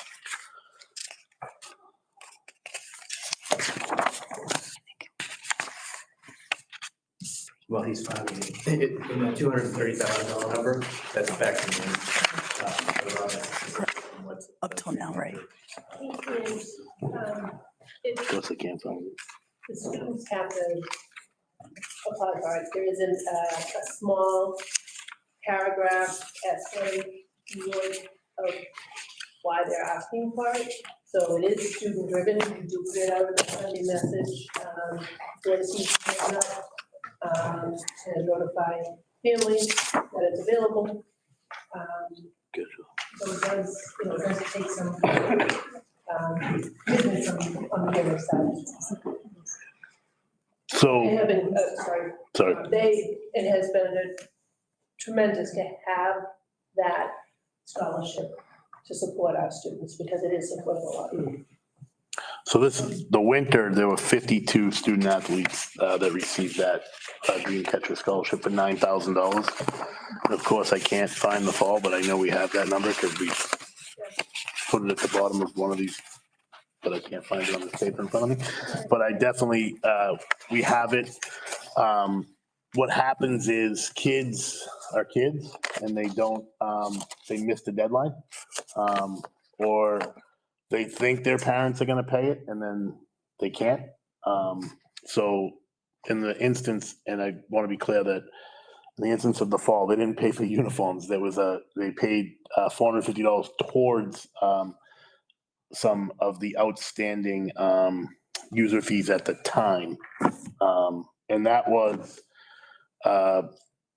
there are a certain group of people sometimes who don't want to fill out the paperwork because they don't know they don't trust what we do with it, I think is the best word. It's And embarrassing.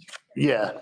And I think that that was kind of this $450 this year was kind of a special circumstance where this was brand new. We were holding jerseys. We were trying to collect all the money up front or get on a payment plan or a waiver process. And these student athletes may have asked for a payment plan when they really probably should have asked for a waiver. So the Dreamcatcher money, what happens is they apply to the Dreamcatcher, which is an outside organization. Then the Dreamcatcher decides who gets it. We've been lucky enough that they've given every student athlete who's ever applied for that scholarship, the scholarship. And then they write us a check for the user fees that are owed. So like in that case, they wrote us a check for $9,000.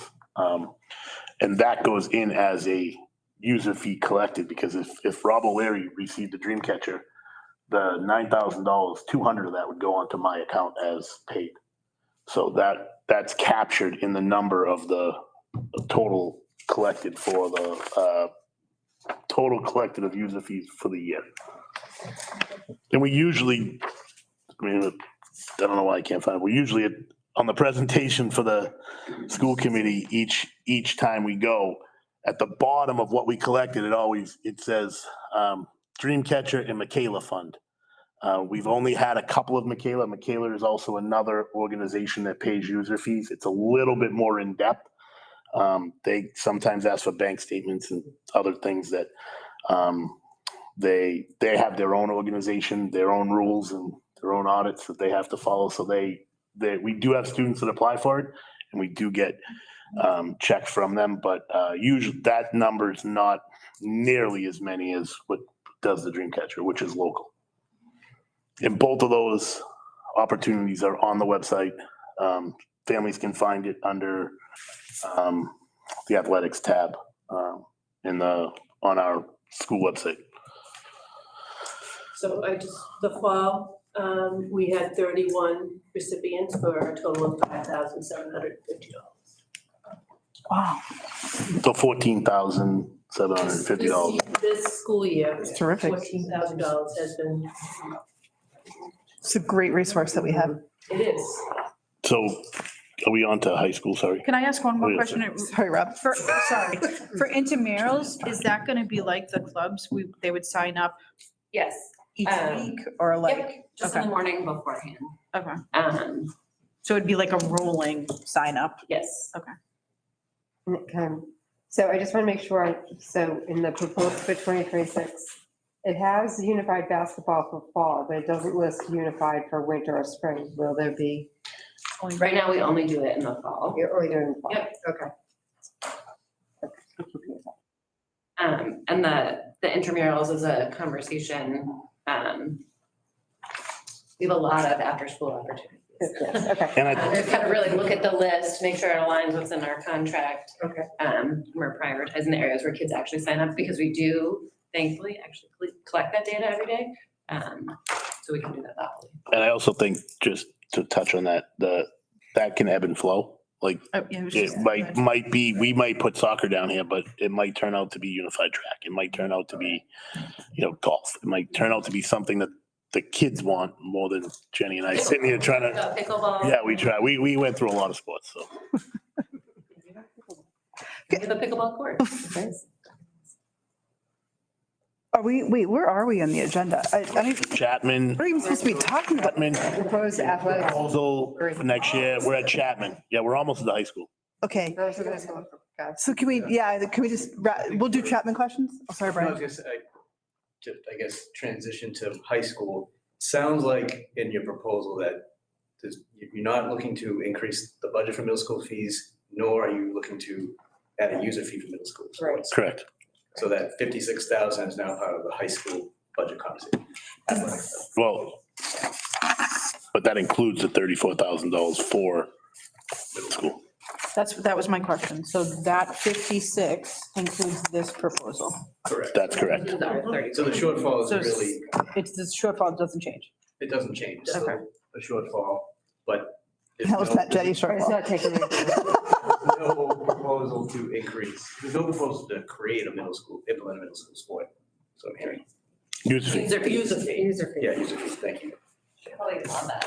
And it's not looking to eliminate anything. It's just- Do you want to go to the high school and then take questions, or you want questions? I think we have a middle school question. Yeah. Yeah. Thanks. So I won't ask all the questions the first time we've seen the spreadsheet. I think it's good, it's information in there, but it does generate a series of questions. And I'm not going to get into like too many specifics, but with respect to the middle school piece, I'm trying to understand the current cost of bus transportation at the middle school. So in the fiscal year 24-25 column on the contract, so it's set at the top, it's $105,000 number. Which is also include middle school bus transportation. Where is middle school bus transportation for the current fiscal year? Currently, I don't have that number, but last year the number was 18,873 is what we're. Are you talking about in this spreadsheet, Rob? No, I'm talking about, so that's all in, the 105,000 Is everything? is everything. Okay. But last year for middle school transportation, it looks like that line item was 18,873.44. Okay, because if I carry that thought further, Yep. on that same line up above, when we move to the fiscal year 26 budget, the overall cost for bus transportation decreases by $10,000 because you're decreasing bus transportation costs in the fiscal year 26 proposal by $10,000. Yes, because what you don't see in that proposal for even this current year, I'll give you an example. We won a hockey game last night in Canton. And now next Sunday night, we have to go to Chelmsford, which was not a planned trip. If we win that game, we're lucky enough to play in the finals of that tournament in Lowell the following weekend on Sunday night. So those bus trips, what we've seen over the last 3 years with this new statewide MIA statewide tournament, and with our success in the tournament, which should be, we're playing longer and we're playing further away. So we can't cut the whole $18,000 out of that proposal because some of that has to live in high school for postseason play.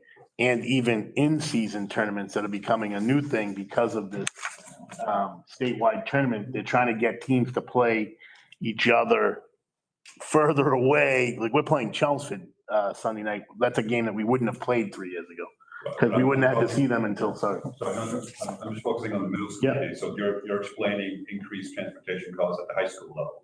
No, I'm explaining why Hockey isn't played at the middle school level. no, but I'm explaining to you why the whole $18,000 isn't just cut out of the proposal. Increase it by a net number. Right. I think it would be helpful on the spreadsheet if there's a dedicated line under the, just like with the other middle school sports, there's a dedicated line that identifies this year's bus transportation costs for middle school and the proposed transportation costs for under the new proposal for fiscal year 26. Right now, it's all rolled up at the high school. It gets complicated. It gets more complicated at the middle school level, talking about the increase in transportation for the high school sports. I think we can separate it out and just include a separate line there under middle school costs, including middle school transportation, so we can specifically see what it is that they propose cost transportation due to this proposal, because that is the #1 cost generator for middle school sports costs. No. Transportation? No. It's not. Stipends. Stipends. Coaching stipends. Coaching stipends. But Rob can break out, so the 18,000 reduction in transportation is being offset by an increase. And we asked Rob to do this, that given the successes of the high school teams, you got to budget for, even though we might not utilize, you got to budget for the transportation. But I agree, if you break it out and have it a middle school and high Don't school. mix the two, if we're talking about 2 separate divisions within the organization, don't roll them up, put it in their specific cost center like you do with everything else. I think it would be helpful to understand. And then just one other question, 2 other questions. The as-of date for the current 24-25 costs, is that projected to the end of the year, or is that a snapshot as of today? No, it has projection in it to the end of the year. So that $32,000, almost $33,000 is the projected surplus at the end of the year? Yes, but that does include some MIA money that's projected for us to host games and to host our own games and host neutral site games. So that So you can't put a definitive number on that. Correct. Also by history, by historical practice and experience, we always generate some money by hosting. correct, but I left that out of the projection for next year because that number is really not a. Yeah, but I'm talking about this year though, Rob. So it's included in this year. So the MIA revenue piece is $17,000. That's included in the forecast through June 30, this fiscal year through June 30 of 2025. And if you do all the math that you've done, it's projecting a $33,000 surplus end game June 30 of 2025. So ideally, this winter plays out, spring plays out, we might have some, start to build up that fund balance, which would be wonderful. Because it's been completely My point, depleted. Brian, is that surplus is not factored into the calculation for the fiscal year 26. No, that's not. So if it turns out that you do think $32,000 surplus, that the shortage for fiscal 26 is not 56,000. Yeah. Right. I think you still have a structural deficit. Yeah, I think that's the piece that we're trying to. So you can offset, but to your point, Gus, you could take that, let's play it out, say it's 30,000, you take that 33,000, offset the deficit for the next year, but you still have that structural deficit going forward. So I love the idea of kind of starting to build up that revolving fund a little bit. And then, transportation, so say a year, really well in the postseason, Rob's like, I'm out of operating money, then you could go to that revolving fund. Right, because again, not to get into the weeds on this, but for most of maybe you haven't had all this history, but there are always, or typically there's revolving balances at the end of the year that are functioning as seed money for the following year. So, taking a look at those numbers for the public is also a helpful conversation to have. You're not starting at zero every season. So that $56,000 deficit isn't really the actual number. Is my point. And then that's all I'll say about that now. The other question. Can I just answer that real quick? Sorry, Rob. Sorry. Can I just, started out by saying that they've done a lot of research the last couple of days, really, really reflecting on this budget. 5 years ago, the deficit was about $74,000. So we've had this and I don't disagree with you, Gus. You and I are finally on the same wavelength, I promise. But we have to figure out a way, and no one's saying raise fees or anything else, but there's a deficit in the budget, whether it's 50, whether it's 75, whether it's $10,000. There is a deficit in the budget that needs to be addressed. Whether we try to go one more year to address that deficit, but 5 years ago, we were chasing 70, 77, depending on whose numbers you were looking at.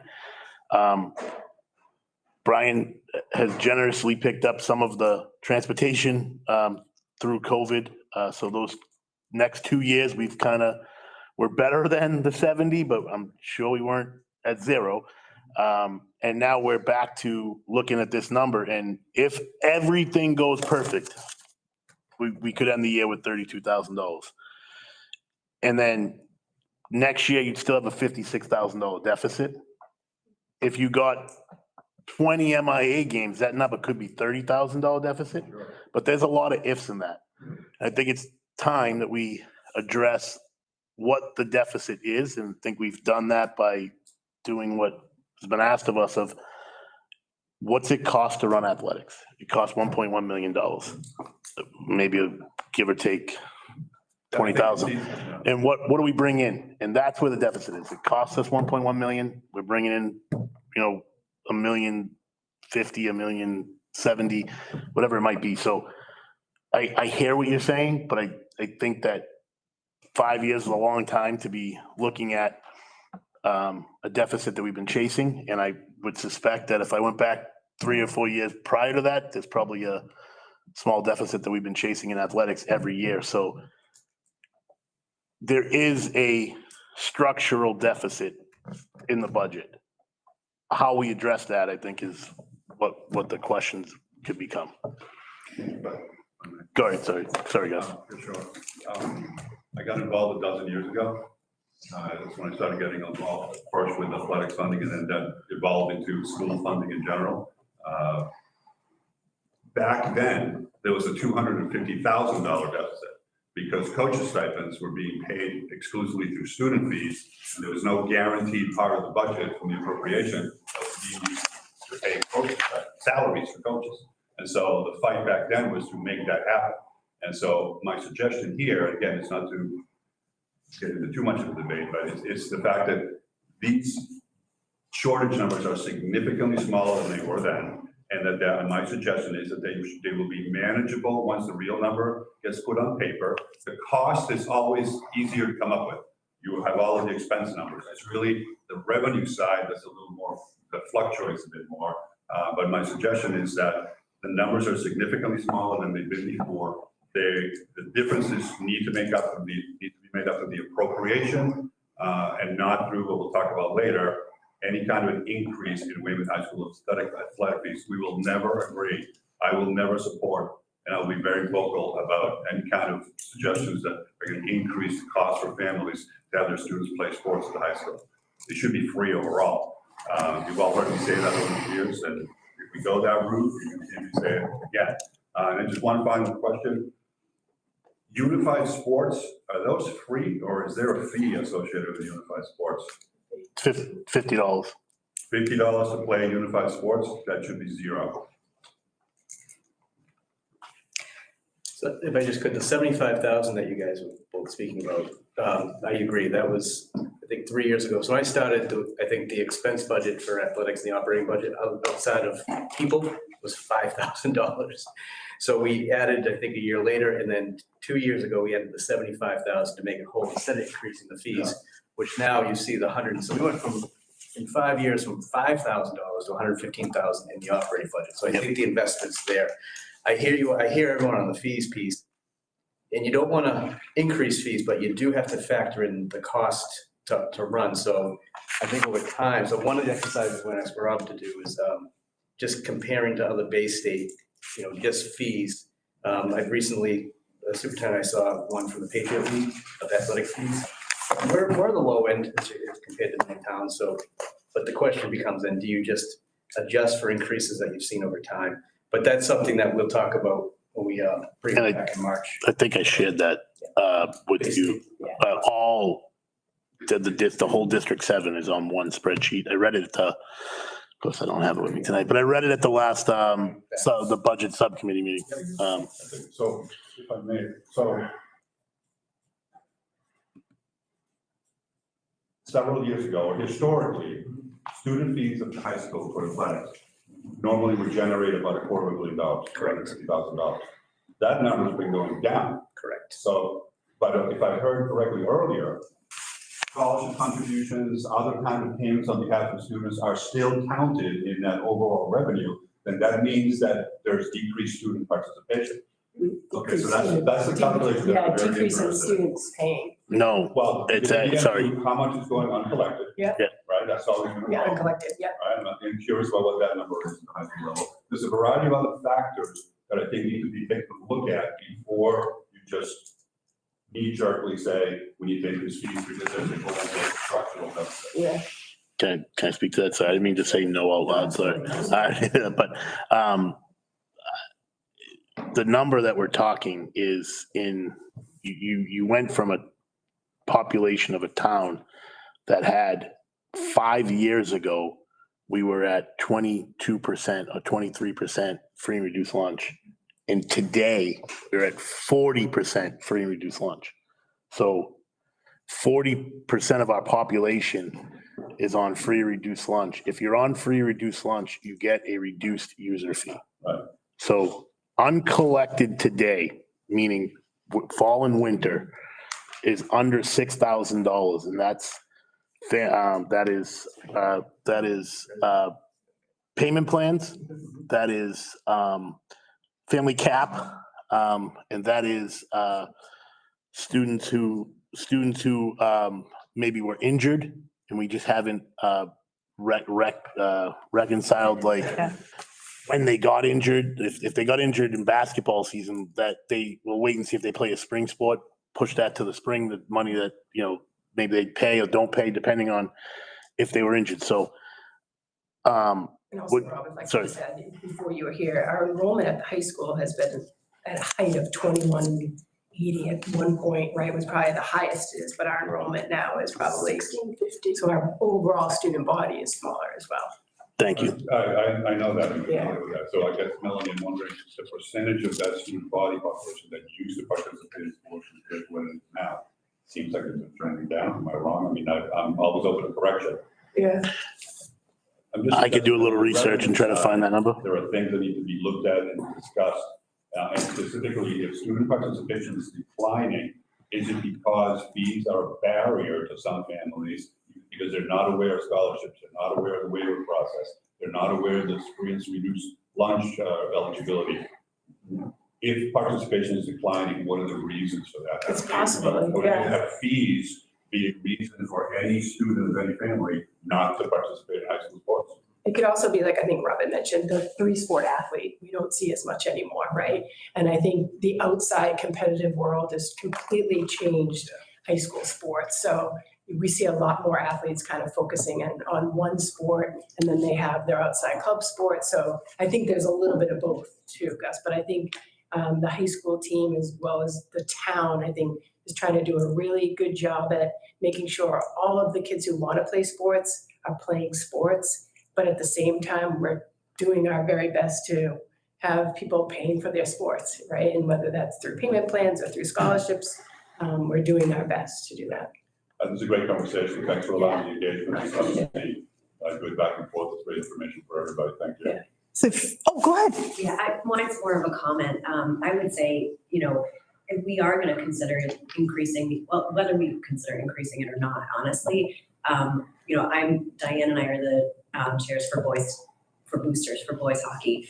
And so that one, obviously that's the highest athletic fee. So we get a lot of feedback that people, even just a few days ago, Diane was getting complaints that they feel like there should be more visibility into what is being spent, because we're doing fundraising for boosters and they're like, why are you even doing fundraising? Like, why isn't our $400 fee covering that? And I get it, because I've been on the board for Weymouth Youth Hockey for 6 years. Like, I understand ice costs and everything else. It's, $400 to me is Now, you know, that's great, right, compared to a typical hockey tuition. So I get it, but I think it would be great if we could, it doesn't even have to be like a huge spreadsheet like this, but hey, like, you know, 50% goes to covering ice and, you know, 20% goes to covering uniforms, or whatever it is. I think that would help. You know, because all they do is complain about, we're already paying this and, you know, JV's not getting as much practice time as varsity and blah, blah, blah. Like, and we do the best we can to field some of that stuff, but I think the more information we can give them, the better. Yeah, that's super helpful. Explain some of those costs. 100%. I think, honestly, I was gonna actually try to put a quick spreadsheet together for myself, just to be like, hey, look, here's your $400 user fee, and it's not even covering all of your practice ice, like, you know, because I get it. So I think that would be helpful, just to, if we could get some details to some teams like that. I think that would be great. And I was, we're counting this as the transition to high school sports, so thank you. So, Rob, did you have anything like, did you want to say anything more about the high school, or do you feel like we're in the conversation? I mean, we're in the conversation. All right, cool. The one thing I will say is that I know that $53,000 jumps out at you a little bit, but we do have to know that's, you know, worst case scenario. That's not having any MIA money. That's filling every position that we have, you know, which we have done, you know, but that's the JV ice hockey position that we added this year. That's the JV softball position that we added last year. Like, so there have been, that's the rugby assistant coaches that were added. It's the rugby increase that was negotiated in the Unit A contract when that was done. Was it last year? Whenever the Unit A contract was done, it was last year, or there was an You're right. addendum to that contract to increase rugby's pay to where they should have been originally. So there have been, you know, we have added. So this isn't just $53,000 because that's where we're at. We've added some sports, but that is also worst case scenario. I'll push back a little bit on worst case. I think it's a reasonable conservative number. I think 56,000 deficit is, I think your 1.1, like, there's no cushion fluff in it, like, Right. it's a real operating Yep. number to run. I think and we talked about what the operating budget currently is, but it's your collection of fees, the 230, and then the gate of 60,000. That's where. Yeah, okay, I think we can agree on that. So I don't think it's the worst case. I think it's the most likely scenario. Right, but that doesn't include what I was trying to say, sorry, maybe I didn't explain myself, but that doesn't include any other revenue, whether that's the neutral site games, or whether that's fun, you know, that's the next subject, fundraising. That's not, it's not any donations. It's not, you know, we've, over the last 3 years, and I think the school committee is very aware of this, we've purchased new uniforms. We have a uniform cycle now that wasn't in place before. We were in a spot with some former decisions that were made where a lot of uniforms were purchased in the same year. We've been able to get away from that and to spread out some of the cost. Now, are we perfect? Not yet. We're getting there. Going back to knocking on wood, we haven't had any uniform complaints that we know of all year, because we've had new purchases. Now, some of the JVs and freshman teams, yes, they do need to be updated. Some of the sizing, some of the shorts that the kids are wearing are older, and we recognize that, and we're trying to outfit them with some uniforms that we have that are part of that original purchase 5 years ago. So we are definitely in a better spot uniform wise. We're not going to be looking to purchase 20 teams of uniforms next year or anything like that. So I think that's why I said best case scenario, not your worst case scenario. The scenario. Yeah.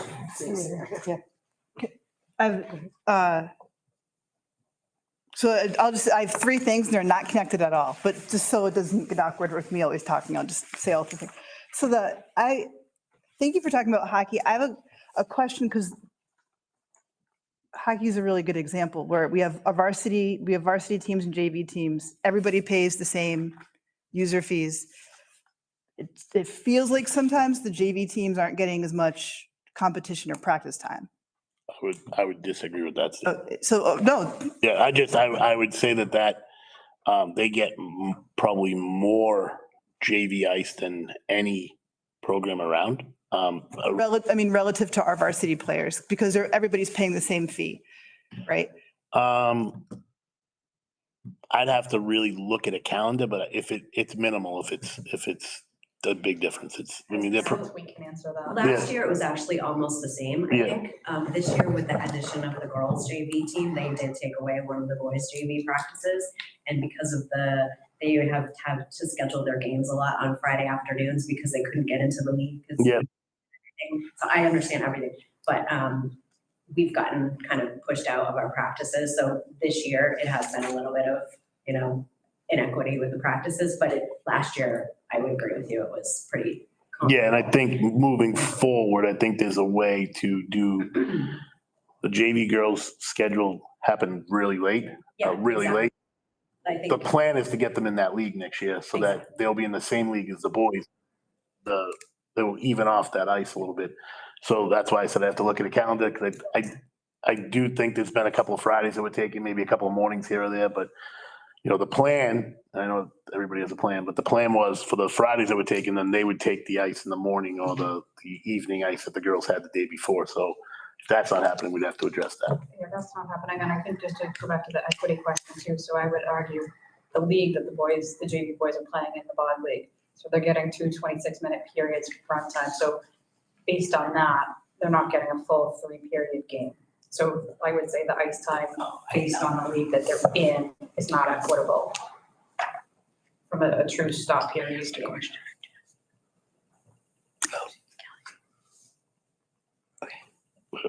Yeah, I mean, it's the same amount of time. 26 and 26 is, so it's You these. have a 50 minutes stop time, so you're getting a little bit over an hour. Yeah. And then you're at like 45 minutes run time, so you don't have the stoppage. And they're only getting 1 game a week. Yeah. At best. Yep. So I only brought this up just because I like what you said. Moving forward, we could. Well, the ice piece was set, right? And it was set at a price, which was $52,000 that we spent last year on ice. Yep. So to not increase the ice this year, we had to make some on-the-fly decisions and juggle some. 100%, yep. But if we are going to have 4 teams next year and we're looking to increase ice, that would increase a little bit of costs. So there would be a cost associated. Now, there is a cost associated with the JV league. I, for one, when it first came out, I didn't love the idea because there's this world of JV1s and JV2s that play ice hockey, and you guys go, so you see it. There's some teams that are JV1s, there's some teams that are JV2s. So it's not always very competitive, but it was a guarantee of 10 games because there's not always a guarantee of games. Like we're still trying to build some boys JV hockey games with like Walpole and Milton and some of those teams that are local. Program. So, but they're not always able to get a bus in the afternoon to come over at 4 o'clock. Like the girls, we played Archie's in JV hockey, so we were able to play. Now Archie's has a JV team, but they play in the league and they don't come over and play us and boys. So it's a little bit of a different situation. I think the fee structure in general is just, I mean, we talk about this, I can't believe I say when we grew up now, but like it's changed where you kind of paid your dues. You started with freshmen, you got like running clocks, a penny, yeah. and you got then JV, and then you get the varsity, the big time, and then you get the nicer stuff. So I think that, and my kids are involved in club sports, so I think the club model has just flipped the high school model on its head, where now the expectation is that my middle school kid better look as good as my varsity team, right? You know, so it's kind of a philosophical thing. Yeah, I agree with you. Like, I don't feel like I think you expect to have fewer games or things like that when you're JV, because then you get up to the, once you move up there. I mean, I even said it because a parent said that exact thing to me the other day. They were like, it's not fair because JV doesn't get as much as varsity. And I was like, well, but my son plays tennis and, there's like 12 kids on the boys tennis team and only the top 7 are the ones who actually do the matches, but they all pay the same fee. I'm like, I think that's pretty consistent across the sports, and that's high school sports, right? You get to that cost analysis too, and maybe like tennis should pay this amount, basketball should make that, and then the levels, but I think it's, even in what we got from Patriot League, it's like one sport, doesn't matter if it's football, hockey, soccer, tennis, it's one fee. So it's. Can I I just, do oh, go ahead. want to caution that when we do these type of cost analysis from sport to sport, we're pitting sport against sport. And I want to really be cautious about that. Yeah, it's total loss leaders, right? Yeah. I just had, sorry. Oh, go ahead, Rob. I have 27 schools here in front of me that charge user fees. And there's only one of all those 27 schools that charge a different amount for JV and it's actually Braintree. And Braintree's varsity ice hockey pays $956. So their JV team pays That's where their budget shortfall is for. yeah, so there's, I mean, I'm look, and again, I can share this, but there's 27 schools here, and I'm looking quick, but there's pretty much everybody charges a little bit more for ice hockey. You'll be surprised because some of them charge more for swimming because that does have a rental fee. But the only one that I'm seeing here that charges a different amount for JV ice hockey is Braintree. And obviously that $912 is a lot of money. And so just two things.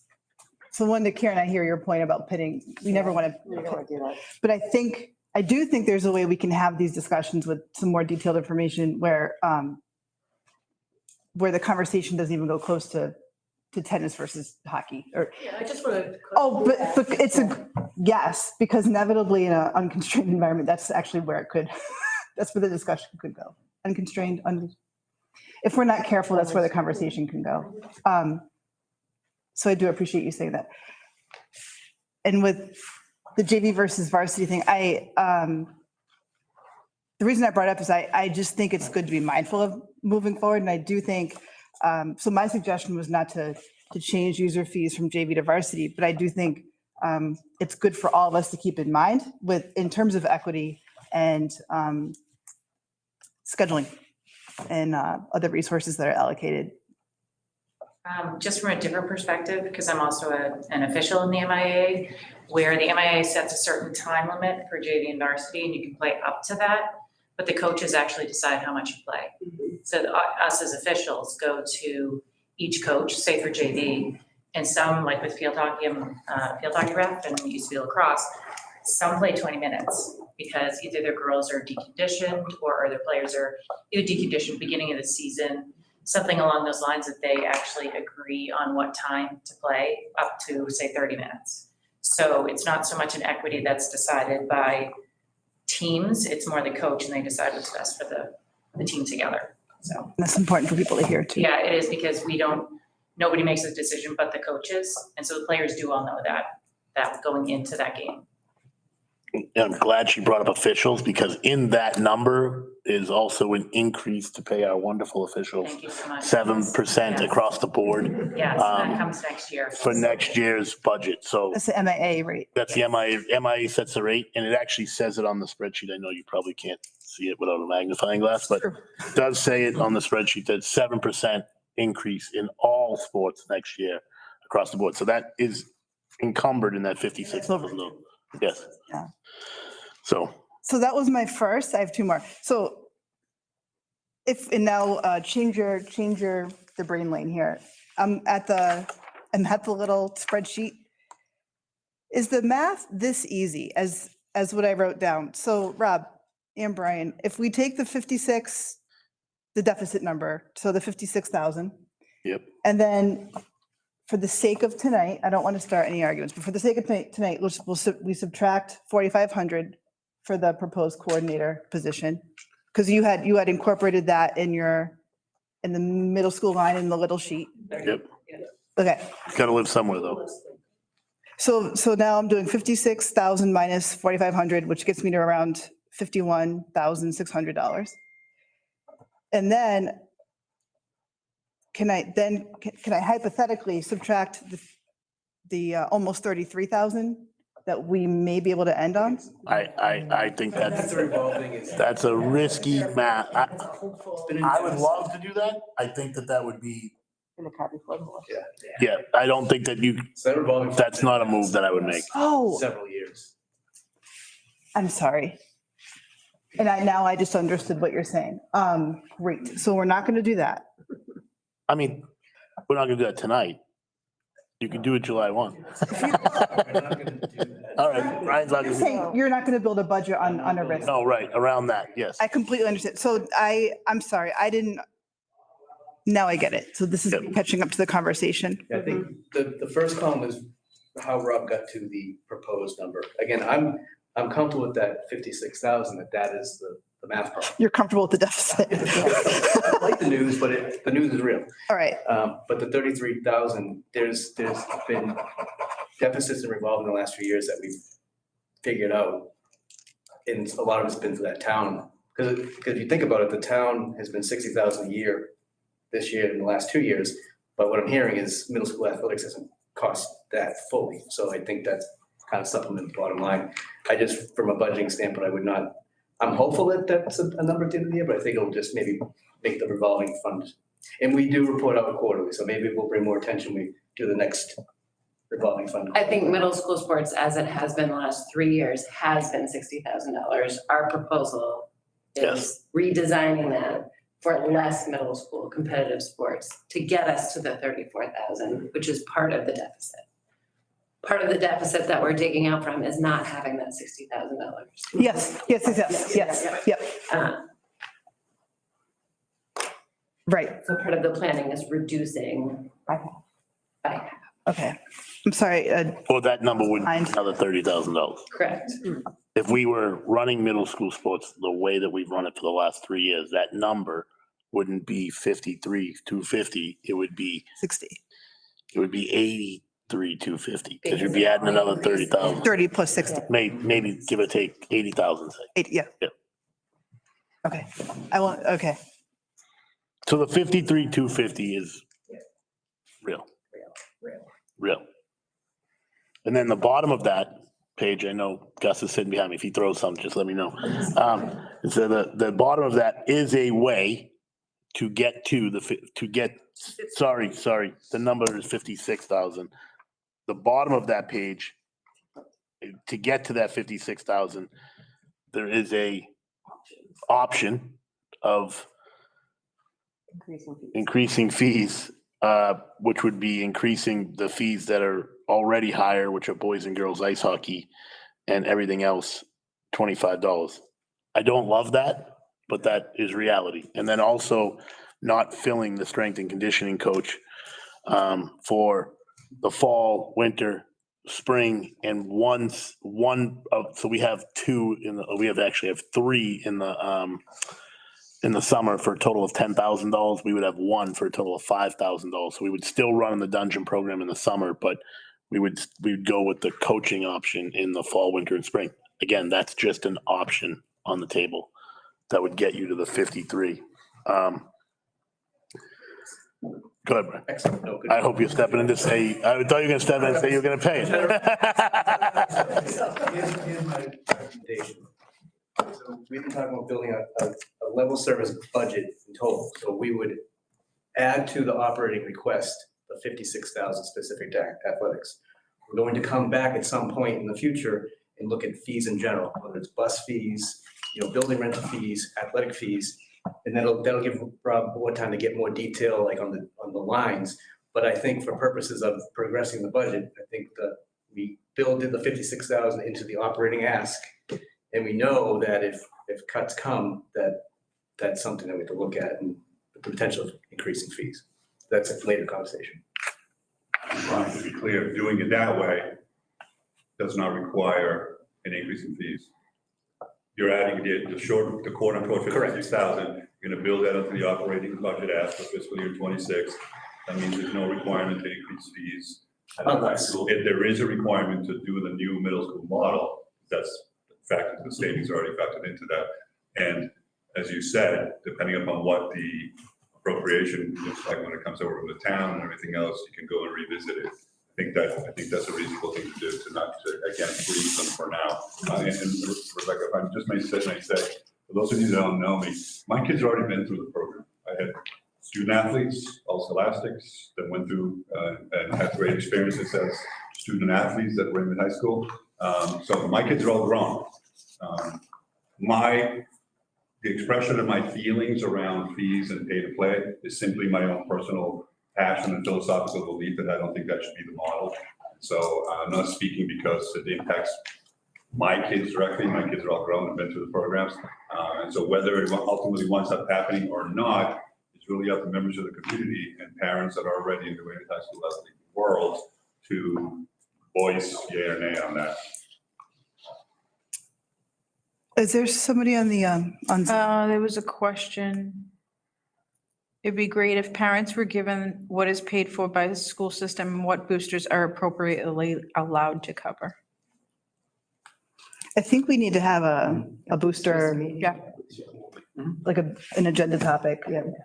Because I think there's a lot of booster questions. I agree. So we'll boost that. Huh. Suggestion? That maybe we try to limit the number of topics we put on our This agenda. was a, So This is the kickoff, yeah. Sorry, I do think this generates a lot of positive conversation. But I think we can get it. Great suggestion, yeah. I think it's just. Collaborate a little bit on that so we know like what the booster subjects would be.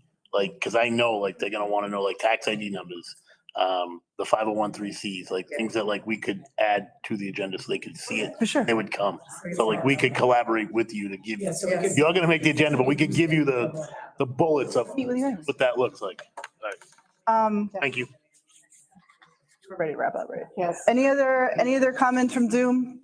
No, not that I saw. Rob has his hand up. Just real quick, I don't know the procedural, but I think, do we have to take a vote on what Brian said because the subcommittee votes? Nope. No, it has to affect. I just want to make sure it was documented that he's giving us the money, just make sure we document that. That's all I care about, that's it. I wrote it down. All right, just. Well, thank you, everybody. The next meeting will be in March and we'll get the word out and we will collaborate with every appropriate people for a truncated agenda. And we're adjourned. Thank you. Invite everybody to the porta potty ground.